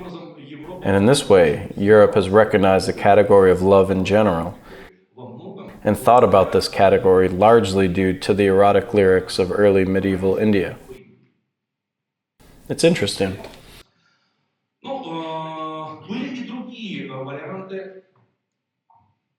There were other variants of sacralization and transcendence of this image of love. And in some places it is expressed by rather unexpected images. Here in this picture, we see such a funny deity, funny from an intellectual point of view. On the one hand, this deity has many attributes of Shiva Bhairava. The main attribute you know is the dog, because in all other guises, Shiva rides the bull, Nandin, which translates as Nanda, to enjoy, to be in bliss. But in this case, Shiva has all the attributes, sits in the form of Aghori, holds a skull Kapala in his hand, but he sits astride a parrot. He sits astride a parrot, and the parrot is traditionally the riding animal, Vakhana, of the god Kama in the Indian lyrics. In fact, we see the fusion of the image of Shiva and the image of Kama. Unfortunately, besides the picture itself, I did not manage to find any descriptions of the nature of this deity, where it came from, and so on. But I leave no hope. Although the idea seems quite understandable, after all, Shiva is worshipped in the form of a linga, which means that it is also the Lord of desires. Why not identify him with the image of the god Kama? The next image, the next act of sacralization, is even more unexpected, and we will delight people who understand Buddhism. The fact is that early Buddhism initially rejected desire, but as Buddhism synthesized with tantric elements in Buddhism, the category of desire reappeared and again became quite relevant. And even a specific deity appeared whose name is Vajra Ananga Manjushri. Vajra is diamond, Anang disembodied. But here it is still more cunning because by itself the word Vajra, generally speaking, in one of the meanings means linga. So everything is deeper here. What is interesting about this deity? Those who know a little Buddhist iconography will immediately see that the two upper arms of this deity expressly bear the attributes of the Bodhisattva Manjushri, the Bodhisattva of wisdom, which is responsible for sacred knowledge. The sword of Manjushri is a sword of vidya.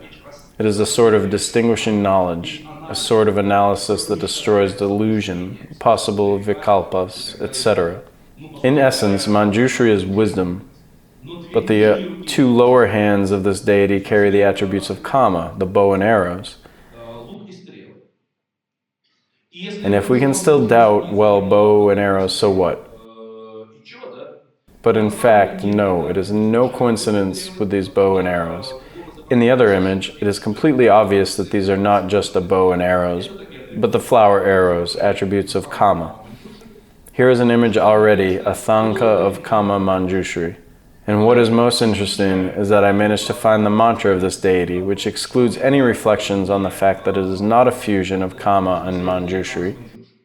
I began to translate it into Russian, and I realized that this mantra is very interesting. It is written in a tantric shadow language, because it has two interpretations. I will try to explain them. The fact is that the top two lines of this mantra can be translated in two ways. Kamuka, the last word, second line, is a lover who Smaran remembers. But further, what he remembers. There are two options. Who remembers at least Vihval, a moment about this deity, can acquire Kamin Im, a girl, a mistress who is Abhimatam, desired. Manoharinim steals his mind. Madavihvalam makes him drunk. Immediately. But you can read in a different way, in this version. And here I worship this Arya Manjushri. And thus we see that this mantra in this version is nothing but a love filter mantra. It means this deity can be addressed in order to obtain the desired partner. But this is only one interpretation of this mantra. The second interpretation is the opposite. Let's note that both words, Manjushri and girl, used here are inflicted for the second case. And you can read in such a way that his lover, Kamuka, who is Smaran, remembering, about this beautiful woman who steals the mind, immediately acquires Manjushri. Clear? It means in one version it is a love filter mantra, and in another version it is a certain philosophical statement about the fact that a person who feels a love experience also experiences transcendental wisdom. This is already not obvious. Although in general it is obvious somewhere, because strictly speaking, who said there, the road to the palace of wisdom lies across the road of excesses. So what is my opinion? It really depends on the translation. But in fact, for us, in order to understand even more subtly what the author of this mantra hints at, note that the principle smaran is also smara, remembering. It means Kamuka is a lover who is smaran. He is in a state of smara. And we understand that another bridge is crossed between the god Manjushri and the god of love, Kama. Although in traditional Buddhism, Manjushri is a categorically asexual deity. About this, few people know, but nevertheless, I am glad that we can reflect a little on this. So these are the unobvious Buddhist associations. We talked a little bit about the sacralization of sex and desire. Now we can capture another layer of culture, namely sexual metaphors in the Indian tradition. We will see that Indian philosophy and Indian aesthetics are saturated with sexual metaphoring.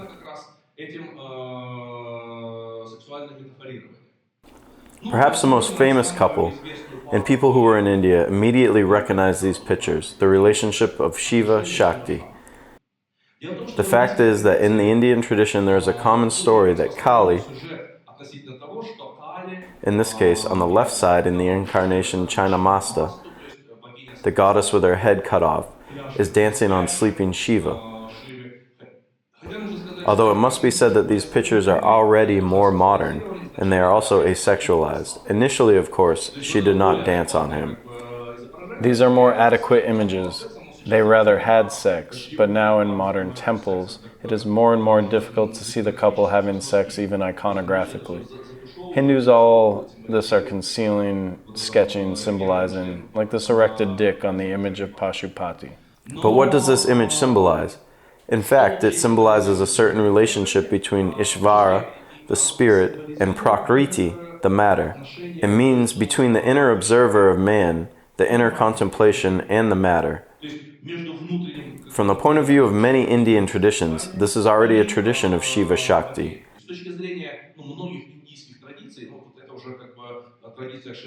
Late Tantrism of Shakti. The idea is that man's spirit, by its nature, has passive ordering character, whereas matter is actively destructive. But in the union of spirit and matter, it is born, more precisely of spirit and Prakriti. This primary force is born what we actually consider the visible world. But you can look at this metaphor as if from some other angle.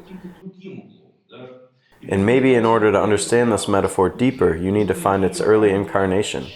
And the earliest incarnation that I managed to find was the Samkhya Karika, the text of the first centuries of our era, which is dedicated precisely to the theme of the liberation of the soul, the relationship between spirit and matter, between Purusha, the inner essence of man, and Pradhana, the surrounding matter.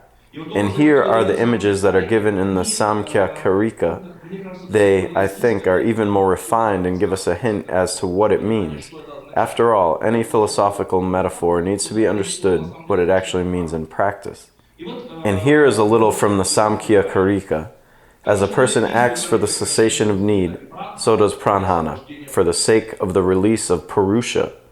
The world around us acts for the sake of the liberation of the inner essence of man. Notice how different this is from Buddhism. If in Buddhism samsara enslaved us, here samsara works on the contrary for us.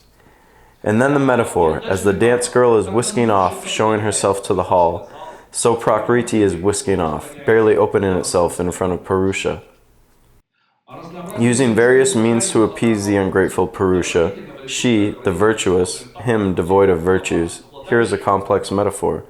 The virtuous Gunava, possessing gunas, qualities, this is already philosophical. Him, devoid of guns, which has no inner qualities. But here is such a subtle play of Sanskrit words. She selflessly fulfills his purpose. There is nothing more refined, in my opinion, than Prakriti, which with the thought, they saw me, no longer appears.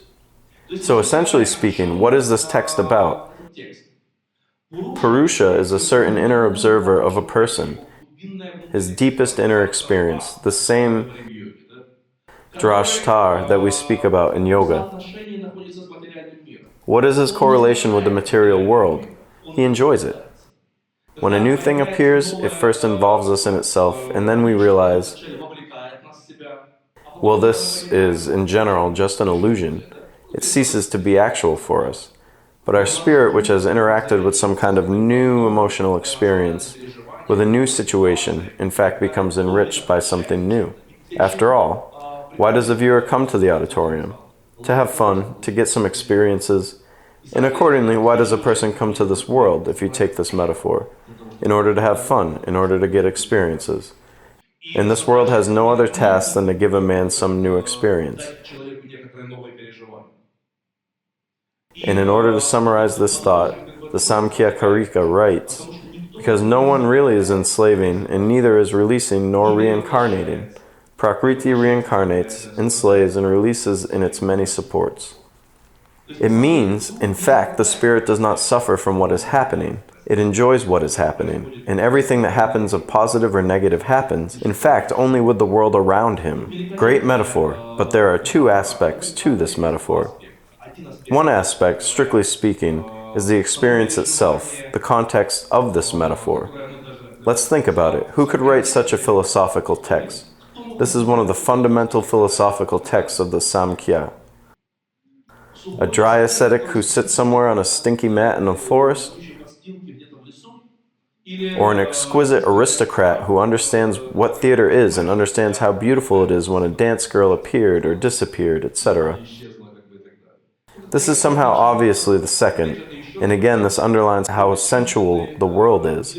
In fact, of the classical Indian culture, in particular of the spiritual Indian culture. On the other hand, the aspect of the fact that the inner observer of man, Purusha, is not only a spectator, but also an enjoyer. And in this sense, in the Samkhya Karika, in the 17th, in my opinion, shloka, the spectator is called by the specific word bhaktar. The root of the word bhaktar comes from the root bhuch, which has at least 2 or even 3 meanings in Sanskrit: enjoy, eat, and sometimes guide. And in this case, the understanding that our inner observer is someone who enjoys this world, it seems to me that is established in this word. And here begins the focus with translations. Because in most of the texts where the word bhaktar is found, in particular, it was mentioned in the Yoga Sutra, is translated as you please, receiving experience, eating, but never translated as enjoying. Although the basic meaning of the word bhaktar is exactly the enjoyer, it means in fact the question of man's presence in the world is a matter of man's enjoyment in the world. The word bhaktar is the very first time mentioned in Indian culture in the Katha Upanishad. In the famous metaphor that feelings are horses, the body is a carriage, mind, manas, is a charioteer. But who is inside the carriage? The wise one calls him bhaktar, bhakta, who is the enjoyer. Why? Because what's the point of having a carriage if you don't ride it? That's the point, indeed. You are not driven in a prisoner transport van. And you have feelings, wheels, and everything you want. The Bhakta category is found in the Yoga Sutra. And that part of the Yoga Sutra, if you watch my speeches about the Yoga Sutra, then remember, I explain that the second chapter of the Yoga Sutra is borrowed in many ways just from the Samkhya. And there again, there is the category of pradhana, which acts precisely in the name of liberation, etc. And what is interesting, there are not any complications. The visible has a purpose or an object, bhoga, enjoyment, and liberation. It means bhoga, the enjoyment that comes from the same root. Bhuj is one of the significant purposes of a man's being in the world. Usually this line, enjoyment, even in classical translations, is translated as experience, but in no way as enjoyment. And we see again. Well, if we take another important text, the Shiva Sutra, and then the category bhakta also mentioned there. Tritya bhokta viresa, the one who enjoys a triple of states, wakefulness, sleep, and deep sleep, is the Lord of the heroes, in the sense of a kingpin guy. Accordingly, again, it is bhakta. He enjoys these states. And what does enjoying states mean? He controls them, he experiences them, etc. It's enough, we will not go deeper now.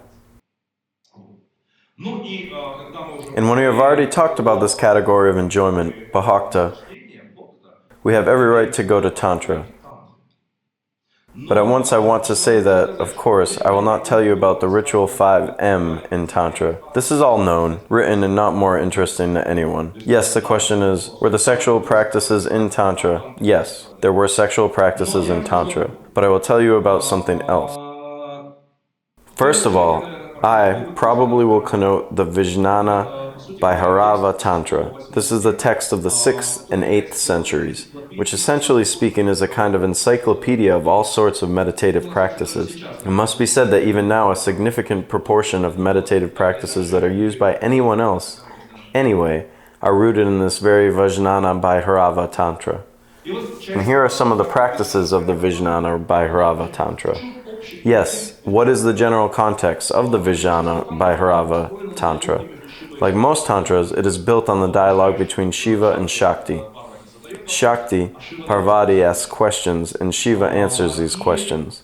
And, essentially speaking, the first question is the question of identity, again, of Shiva and Shakti. This is a question that is constantly being raised in Tantra. But the question is, what does this identity mean? The fact is that in Tantra, the experience of Shiva is the experience of that inner observer, and the experience of Shakti is the experience of desires, experiences, etc. And the idea of the identity of Shiva and Shakti, in fact, is the idea of the identity of the inner observer and the inner actor of man. In one of the texts, there is a mention that the inner essence of man, Atman, has 3 functions: Jnana, Kriya, and Icha. Jnana is a knowing, an inner observer. Kriya, acting, just an eternal actor. And Ichya, the desiring, the willing. This is what we call the true desires. But how to come to this sense of identity? Here are all sorts of techniques. And the techniques of the Vijnana Bhairava Tantra are in many ways the techniques of the most profound, total experience of certain states. For example, one of the techniques, in the process of sex, you should lower the consciousness, sita, filled with enjoyment between the female and male genital organs. Thanks to the enjoyment of love, the word smara, one of the names of kama, was being used. An exceptional fullness of energies is achieved. In fact, we enjoy experiencing where it is so acute, and because of this we understand something. Or, for example, date with a woman, joint excitement, penetration. Here, too, such a game, sangama, seems to be a decent, and samkstuba, subta is shaking, and samkstuba is a joint shaking. Such a beautiful image. Penetrating her, sakyave sava sanikam. It is all pleasure from the essence of Brahman, and there is a higher enjoyment. In essence, the contextual, peak experiences that a person experiences during a meeting are equated with a kind of mystical experience. Memories of enjoyment from kisses, sex, hugs, even in the absence of a woman, a stream of enjoyment arises when you reach a strong joy. These techniques connote not only for sex. For example, when you reach a strong joy from meeting loved ones after a long separation, knowing this happiness, dissolve your mind in it. Purely anahata experience. Stay in the enjoyment of the taste of food and drink. The retention of this state gives the highest enjoyment. In a yogi who has achieved unity with the pleasure of singing and other acts, thanks to this fullness, a perception of selfhood arises, i.e. consciousness. As a matter of fact, you see, many practices of the Vijnana Bhairava Tantra are practices of total, maximally full, deeply dissolved enjoyment. Why is that? Maybe because the Vijnana Bhairava Tantra formulated some basic idea that summarized all these techniques. Wherever the mind is satisfied, there it should be kept. This is the essence of the highest bliss. Essentially speaking, if something brings some satisfaction, focus on it, dissolve in it, experience this. Question, why? And in fact, the question why was answered by an outstanding Indian thinker, logician, philosopher, aesthete, and one of the founders of Indian aesthetics, systematizer and mystic, Abhinavagupta. He lived about 1,000 years ago. Of course, here, but you can see, is not an original image, but a certain fantasy of modern artists about him. But nonetheless, Abhinavagupta wrote a colossal amount of texts, a colossal number of treatises, of which the greatest, of course, is the Tantra Loka, to throw light on Tantra. Such an enormous text. And he summed up almost all the mystical, spiritual, religious, and psychotechnical ways that were available to him at that time, systematized them, gave his analysis, sometimes very ironic, and I may say sarcastic, and essentially speaking, argued some other ways. The Tantra Loka is a separate topic. But in particular, one of the texts written by Abhinavagupta is a very short stotra, a religious hymn, which is called Dehasta Devata Chakra Stotra. Stotra hymn dedicated to chakra, circle, Devata goddesses, Dehasta, located in the body. In fact, this is not a religious hymn more precisely. At the exoteric level, it is a certain philosophical text that describes the following. In fact, what it describes for clarity are presented by this picture. To be honest, this picture and the corresponding flower here belong to the Tibetan Tantrism. It is not entirely Indian, but since it's about the same thing, I allowed myself to place it here. So what does he write in this Dehasta Devata Chakra Stotra? He draws some lotus inside which Bhairava resides. Bhairava, in this case, personifies the deep consciousness of a man. And on the 8 petals of this flower, each in its side, sits 8 goddesses, each of which performs the puja to this very Shiva. If you read this stotra inattentively, yes, one goddess donates flowers to him, another donates something else, the third something else. Well, why not a religious hymn? But if you look closely, these goddesses correspond to the senses, the 5 senses, and plus manas, that is, the lower mind, Buddha's the decision-making mind, and Bimashe, consciousness. Let's simplify like that.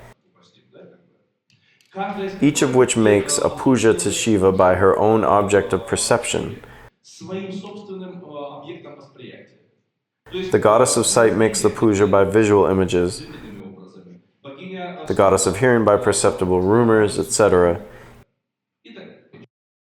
Even the goddess, who symbolizes the human ahamkara, makes the puja to Shiva by the flowers of her own pride, literally so translated as abhimana. What does this mean? Yes, essentially speaking, Abhinavagupta pointed out such an ingenious thing, which consists in the fact that after all, human consciousness, when we talk about the inner being, about consciousness, about our inner experience, consciousness is fed by impressions. If we have no impressions, if we do not experience a new experience, then we simply have nothing to be conscious of. In the commentary on the Bhagavad Gita, in the chapter on sacrifice, Abhinavagupta says that the highest sacrifice that man brings to the gods is a sacrifice by his own hindsights and experiences, because the gods are what is inside of us. Bhairava is our inner consciousness. And accordingly, the impression that we live in this life is the sacrifice to Bhairava. Moreover, he even justifies this idea because the word diva, in Sanskrit, God, has also the meaning of div, to play. So the gods are those who play. What plays inside us? Our consciousness. An interesting look, isn't it? And then we understand all these texts of the Vijnana Bhairava Tantra, which were quoted above. That is true when we experience some kind of experience totally, fully, vividly. We really carry out an act of deep self-awareness. And on the contrary, by rejecting these experiences, we deprive our inner being of any sacrifices whatever. This, of course, very much broke the traditional Indian mentality, completely replacing all the modalities. Abhinavagupta is a genius to simply put everything upside down, or vice versa. Since I started talking about the concept of the game, then I need to say that the concept of the game, like also such sensory experiential act, also permeated all aspects of Indian techniques, psycho-practices, and spiritual teachings for the same period. In this case, there are three words, or three roots, which in Sanskrit express the category of love. These are Creed, Lil, and Div. And here is the image of a man's experience in the world, like games, Leelas, or creeds, divas, devas, etc. It filled, for example, the same Krishna lyric poetry, because Krishna's relationship with her shepherd girls, gopis, was perceived as a game.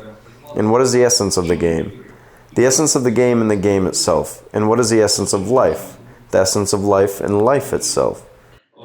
Later, maybe not later, and even a little bit earlier, a category like Vilasa also appeared in Kashmir Shaivism.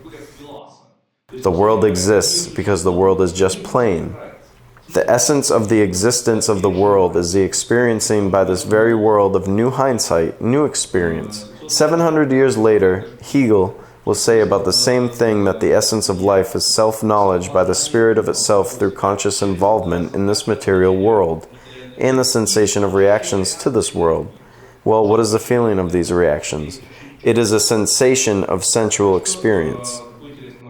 It is necessary to say that the category of lilas and creeds fell into the hatha yogic texts, in particular, in such an interesting text as the Siddha Sihanta Padahati, speaking about the attainment of yogi in some higher peak experiences.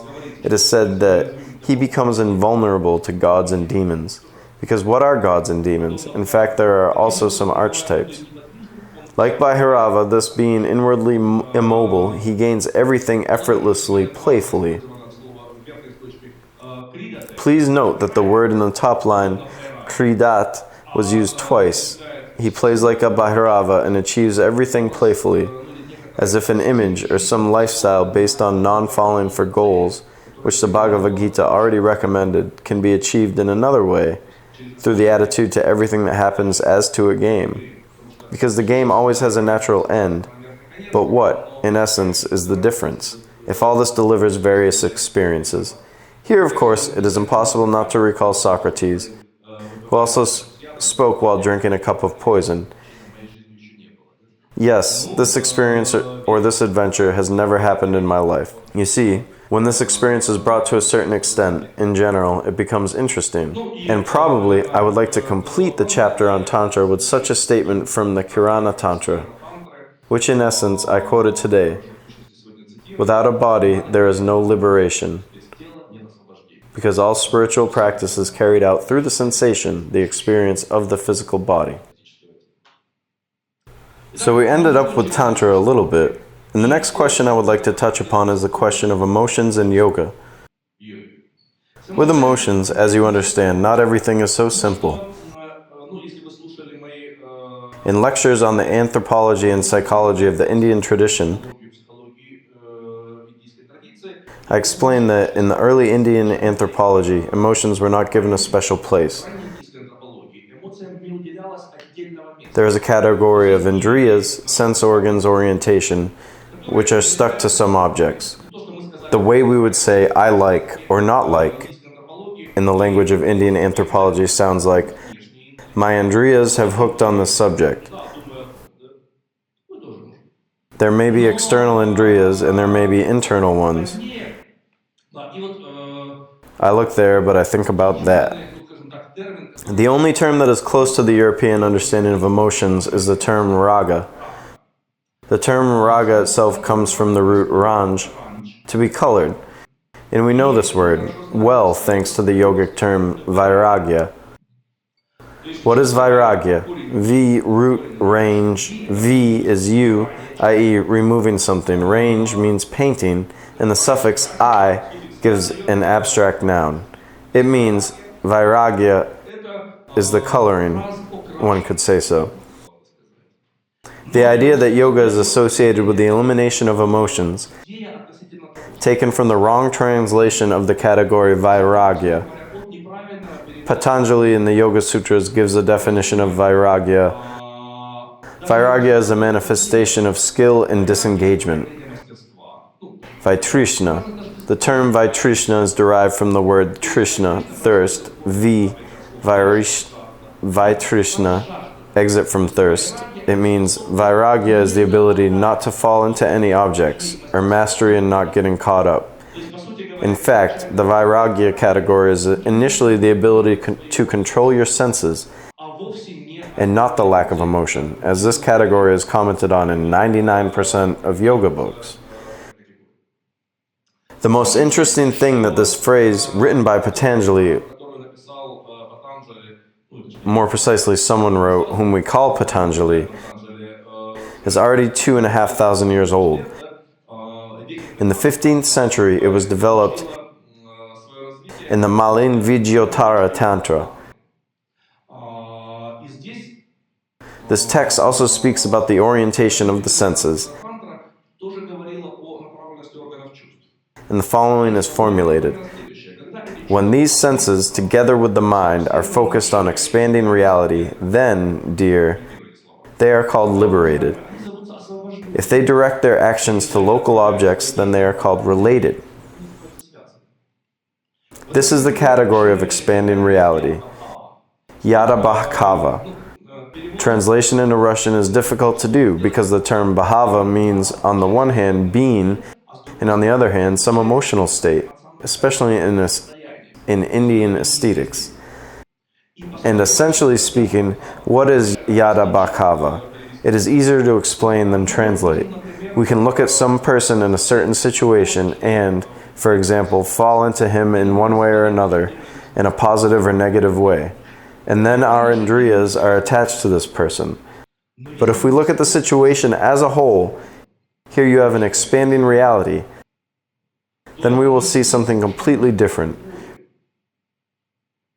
We'll be in some meta context, and then our feelings are no longer attached into this person, and they lead to liberation. This idea, which appeared in Tantrism, was probably borrowed from Indian aesthetics. Remember that Abhinavagupta was both an outstanding thinker and an outstanding aesthetic specialist. In Indian aesthetics, there is the so-called the Natya Shastra. Natya is a dance, literally. In fact, this drama, theatrical mastery, which developed the so-called theory of Ras and Bhav, this is where the word Bhava came from. Ras is some basic emotional state that an actor forms or that forms on stage. Bhava is an in-depth experience of this actor that should be deployed on stage. There is another category of dahwani, aftertaste, which should remain with the viewer who watched the play. For example, you watched a movie. You liked one actor, did not like another. One hero caused our sympathies, we identified with him. Another did not cause, we did not identify. But when we turned off the film and thought about it, we understand that after a good film, of course, or after a good production, there is still some aftertaste that makes us think about something. In Indian aesthetics, it was believed that this aftertaste was as close as possible to some higher transcendental states. The experience that we experience from the highest aesthetic pleasure is the same experience that we experience in the highest mystical states. Something that reminds Aristotle, who said that a person who lives a theatrical work undergoes spiritual catharsis. He purifies his soul. He thinks about something that takes him beyond the ordinary. But every time we go beyond the ordinary, we approach something higher. That's about it, essentially speaking. In order for you to simply come across an understanding of what a ras is, I'll list 8 main rases. Srungara, love, desire; hasya, laughter, gaiety; raudra, anger; karunya, compassion, mercy; bibhatsa, disgust; bahanyaka, horror, fear; vira, courage; and adbhuta, surprise, amazement. But it is very interesting how the idea of rasas in the theatrical mastery got into the yogic texts.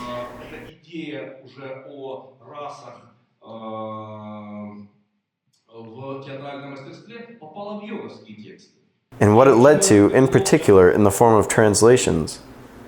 In the Garanda Samhita, one of these late and most famous hatha yogic texts, there is one funny line in the last chapter about samadhi. It sounds in the translation as follows: by taking yoni mudra, Make your body full of energy, Shakti, and through the Sringara Rasa, reach Paramatmana. What is this about? That this kind of samadhi is like a sexual experience?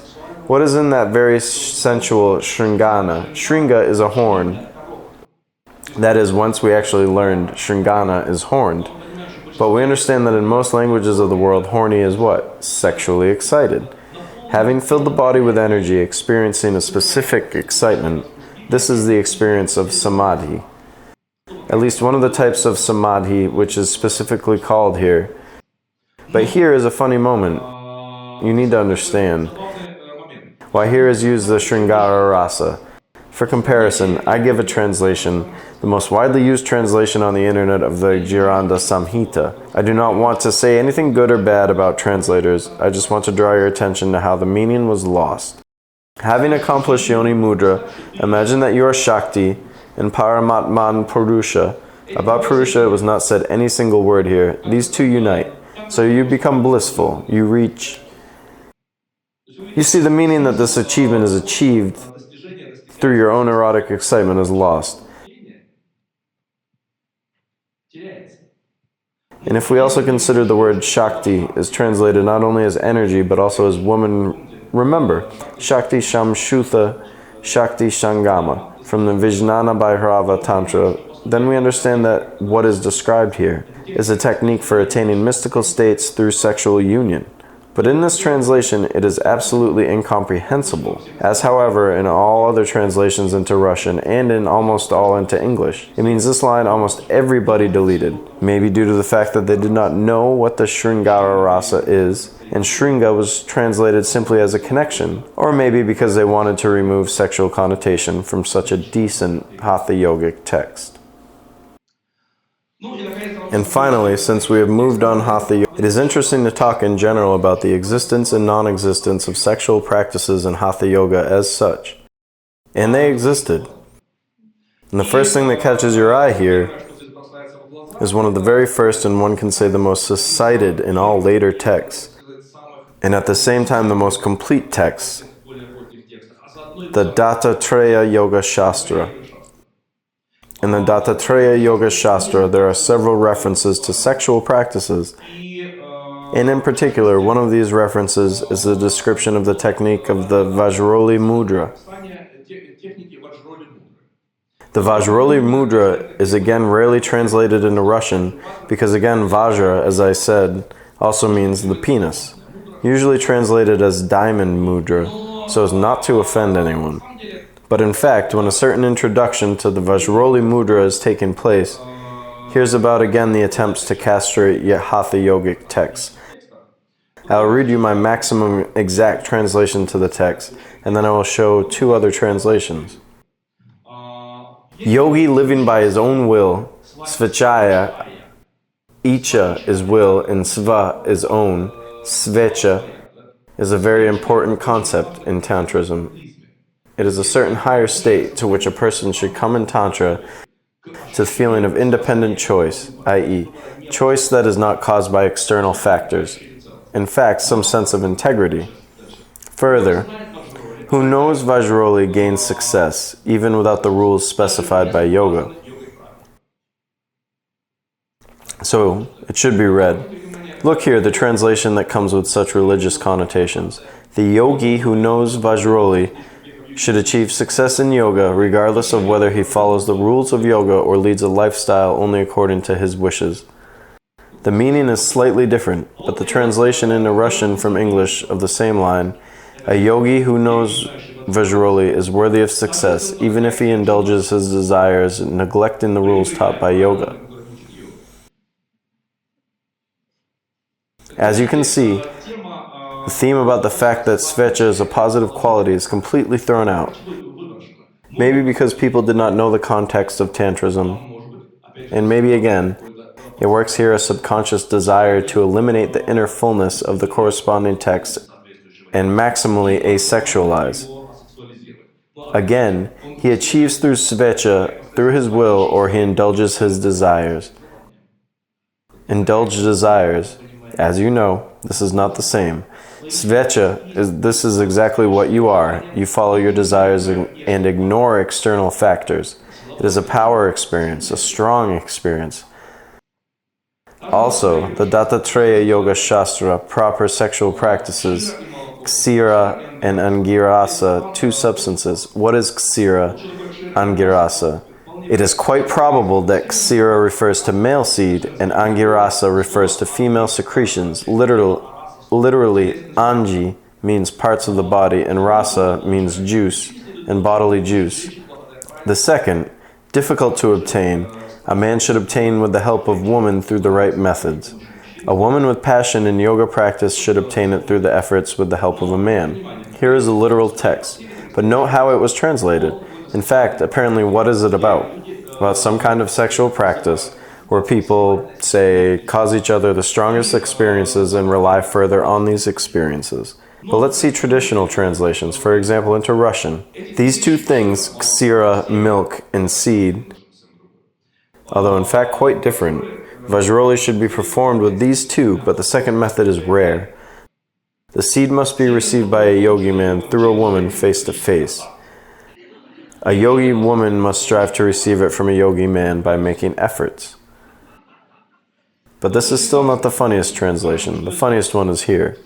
The second is hard to receive by men, and they have to use some tricks to receive it from a woman.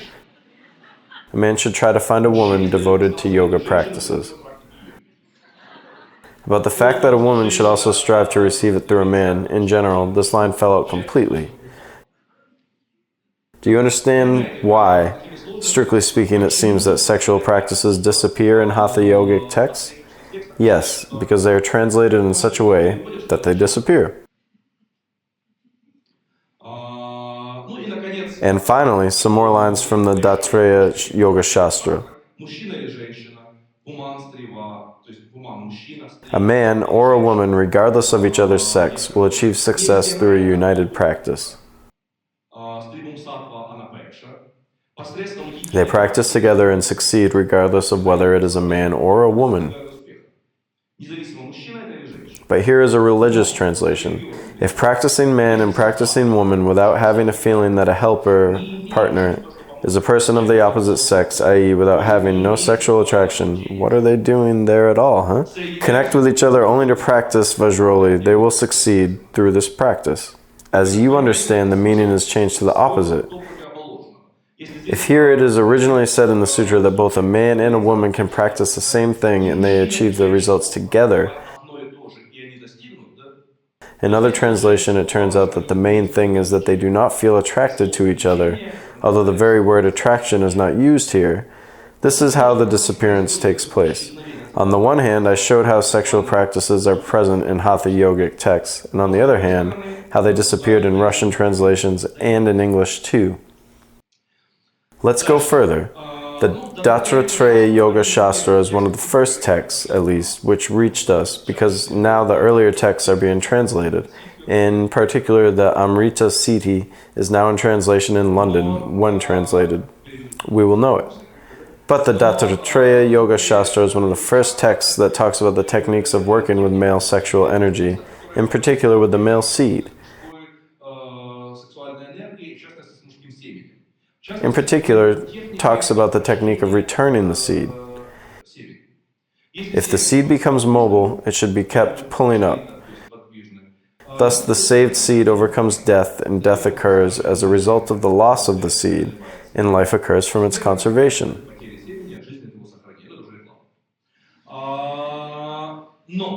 But this is a line which, in principle, is quite clearly written, where you need to put a seed, tamurdvam. It means you need to move the top, understood in a funny way. And some people, I even knew such people, they are trying to practice, for example, when a man is finished, then suck his seed back somehow.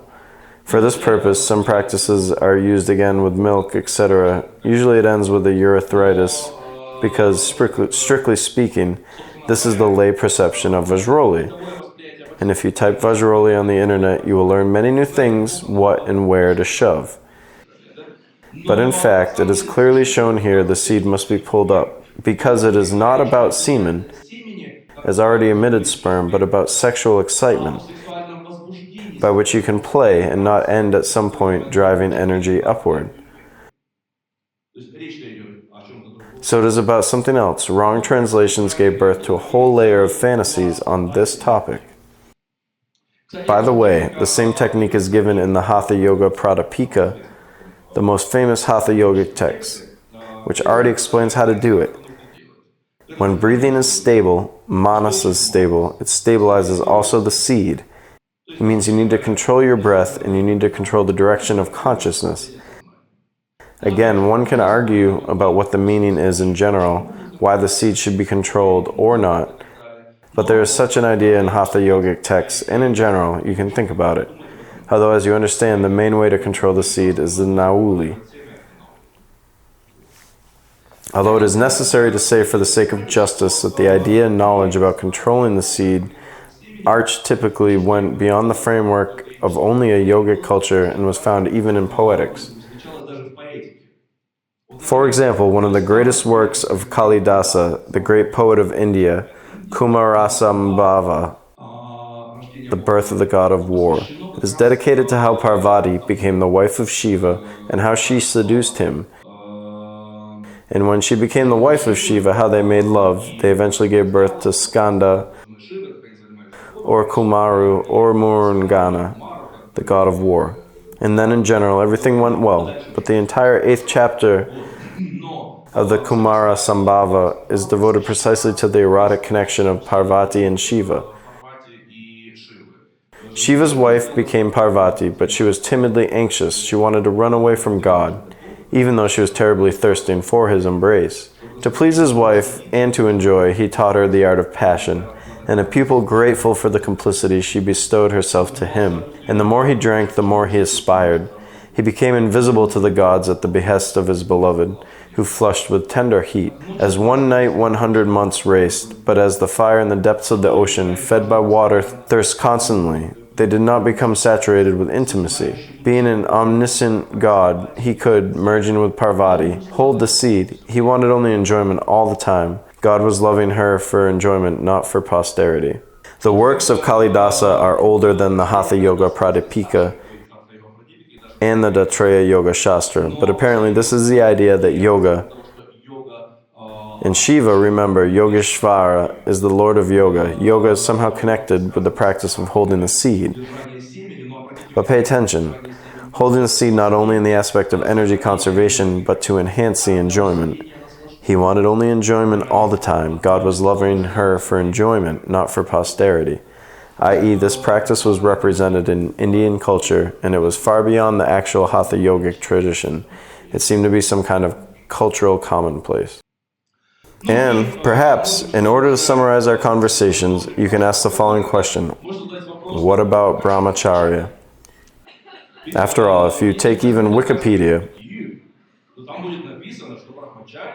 then it will be written there that brahmacharya is keeping yourself in celibacy, lack of sex. In principle, I wrote an article on the subject, and one could read it, but I still briefly summarized its content. The fact is that initially the term brahmacharya means something completely different. Acharya is behavior or discipline, path in something.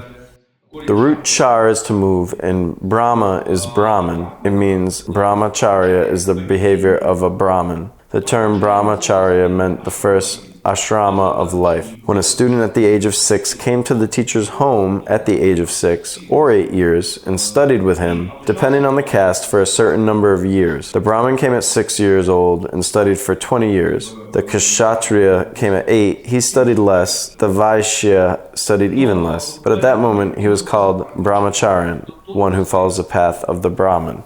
At this time, certain obligations and restrictions were imposed on him, which are laid out in great detail in the laws of Manu. Some of them are registered only for the Brahmin, some universal. It includes purity, lack of overeating, etc. In particular, it is not recommended to bring a woman to the teacher's house. But considering that these rules were imposed for a child of 6 years in general, Many of these restrictions are quite sound. In the laws of Manu, there are practically no connotations of the brahmacharya to any sexual aspects. Then, little by little, this term begins to migrate. But during the time of the Yoga Sutras, it still did not migrate. For example, in the Yoga Sutra, it is mentioned that the brahmacharya gives a man as virya. In all translations of the Yoga Sutras, he gives virya.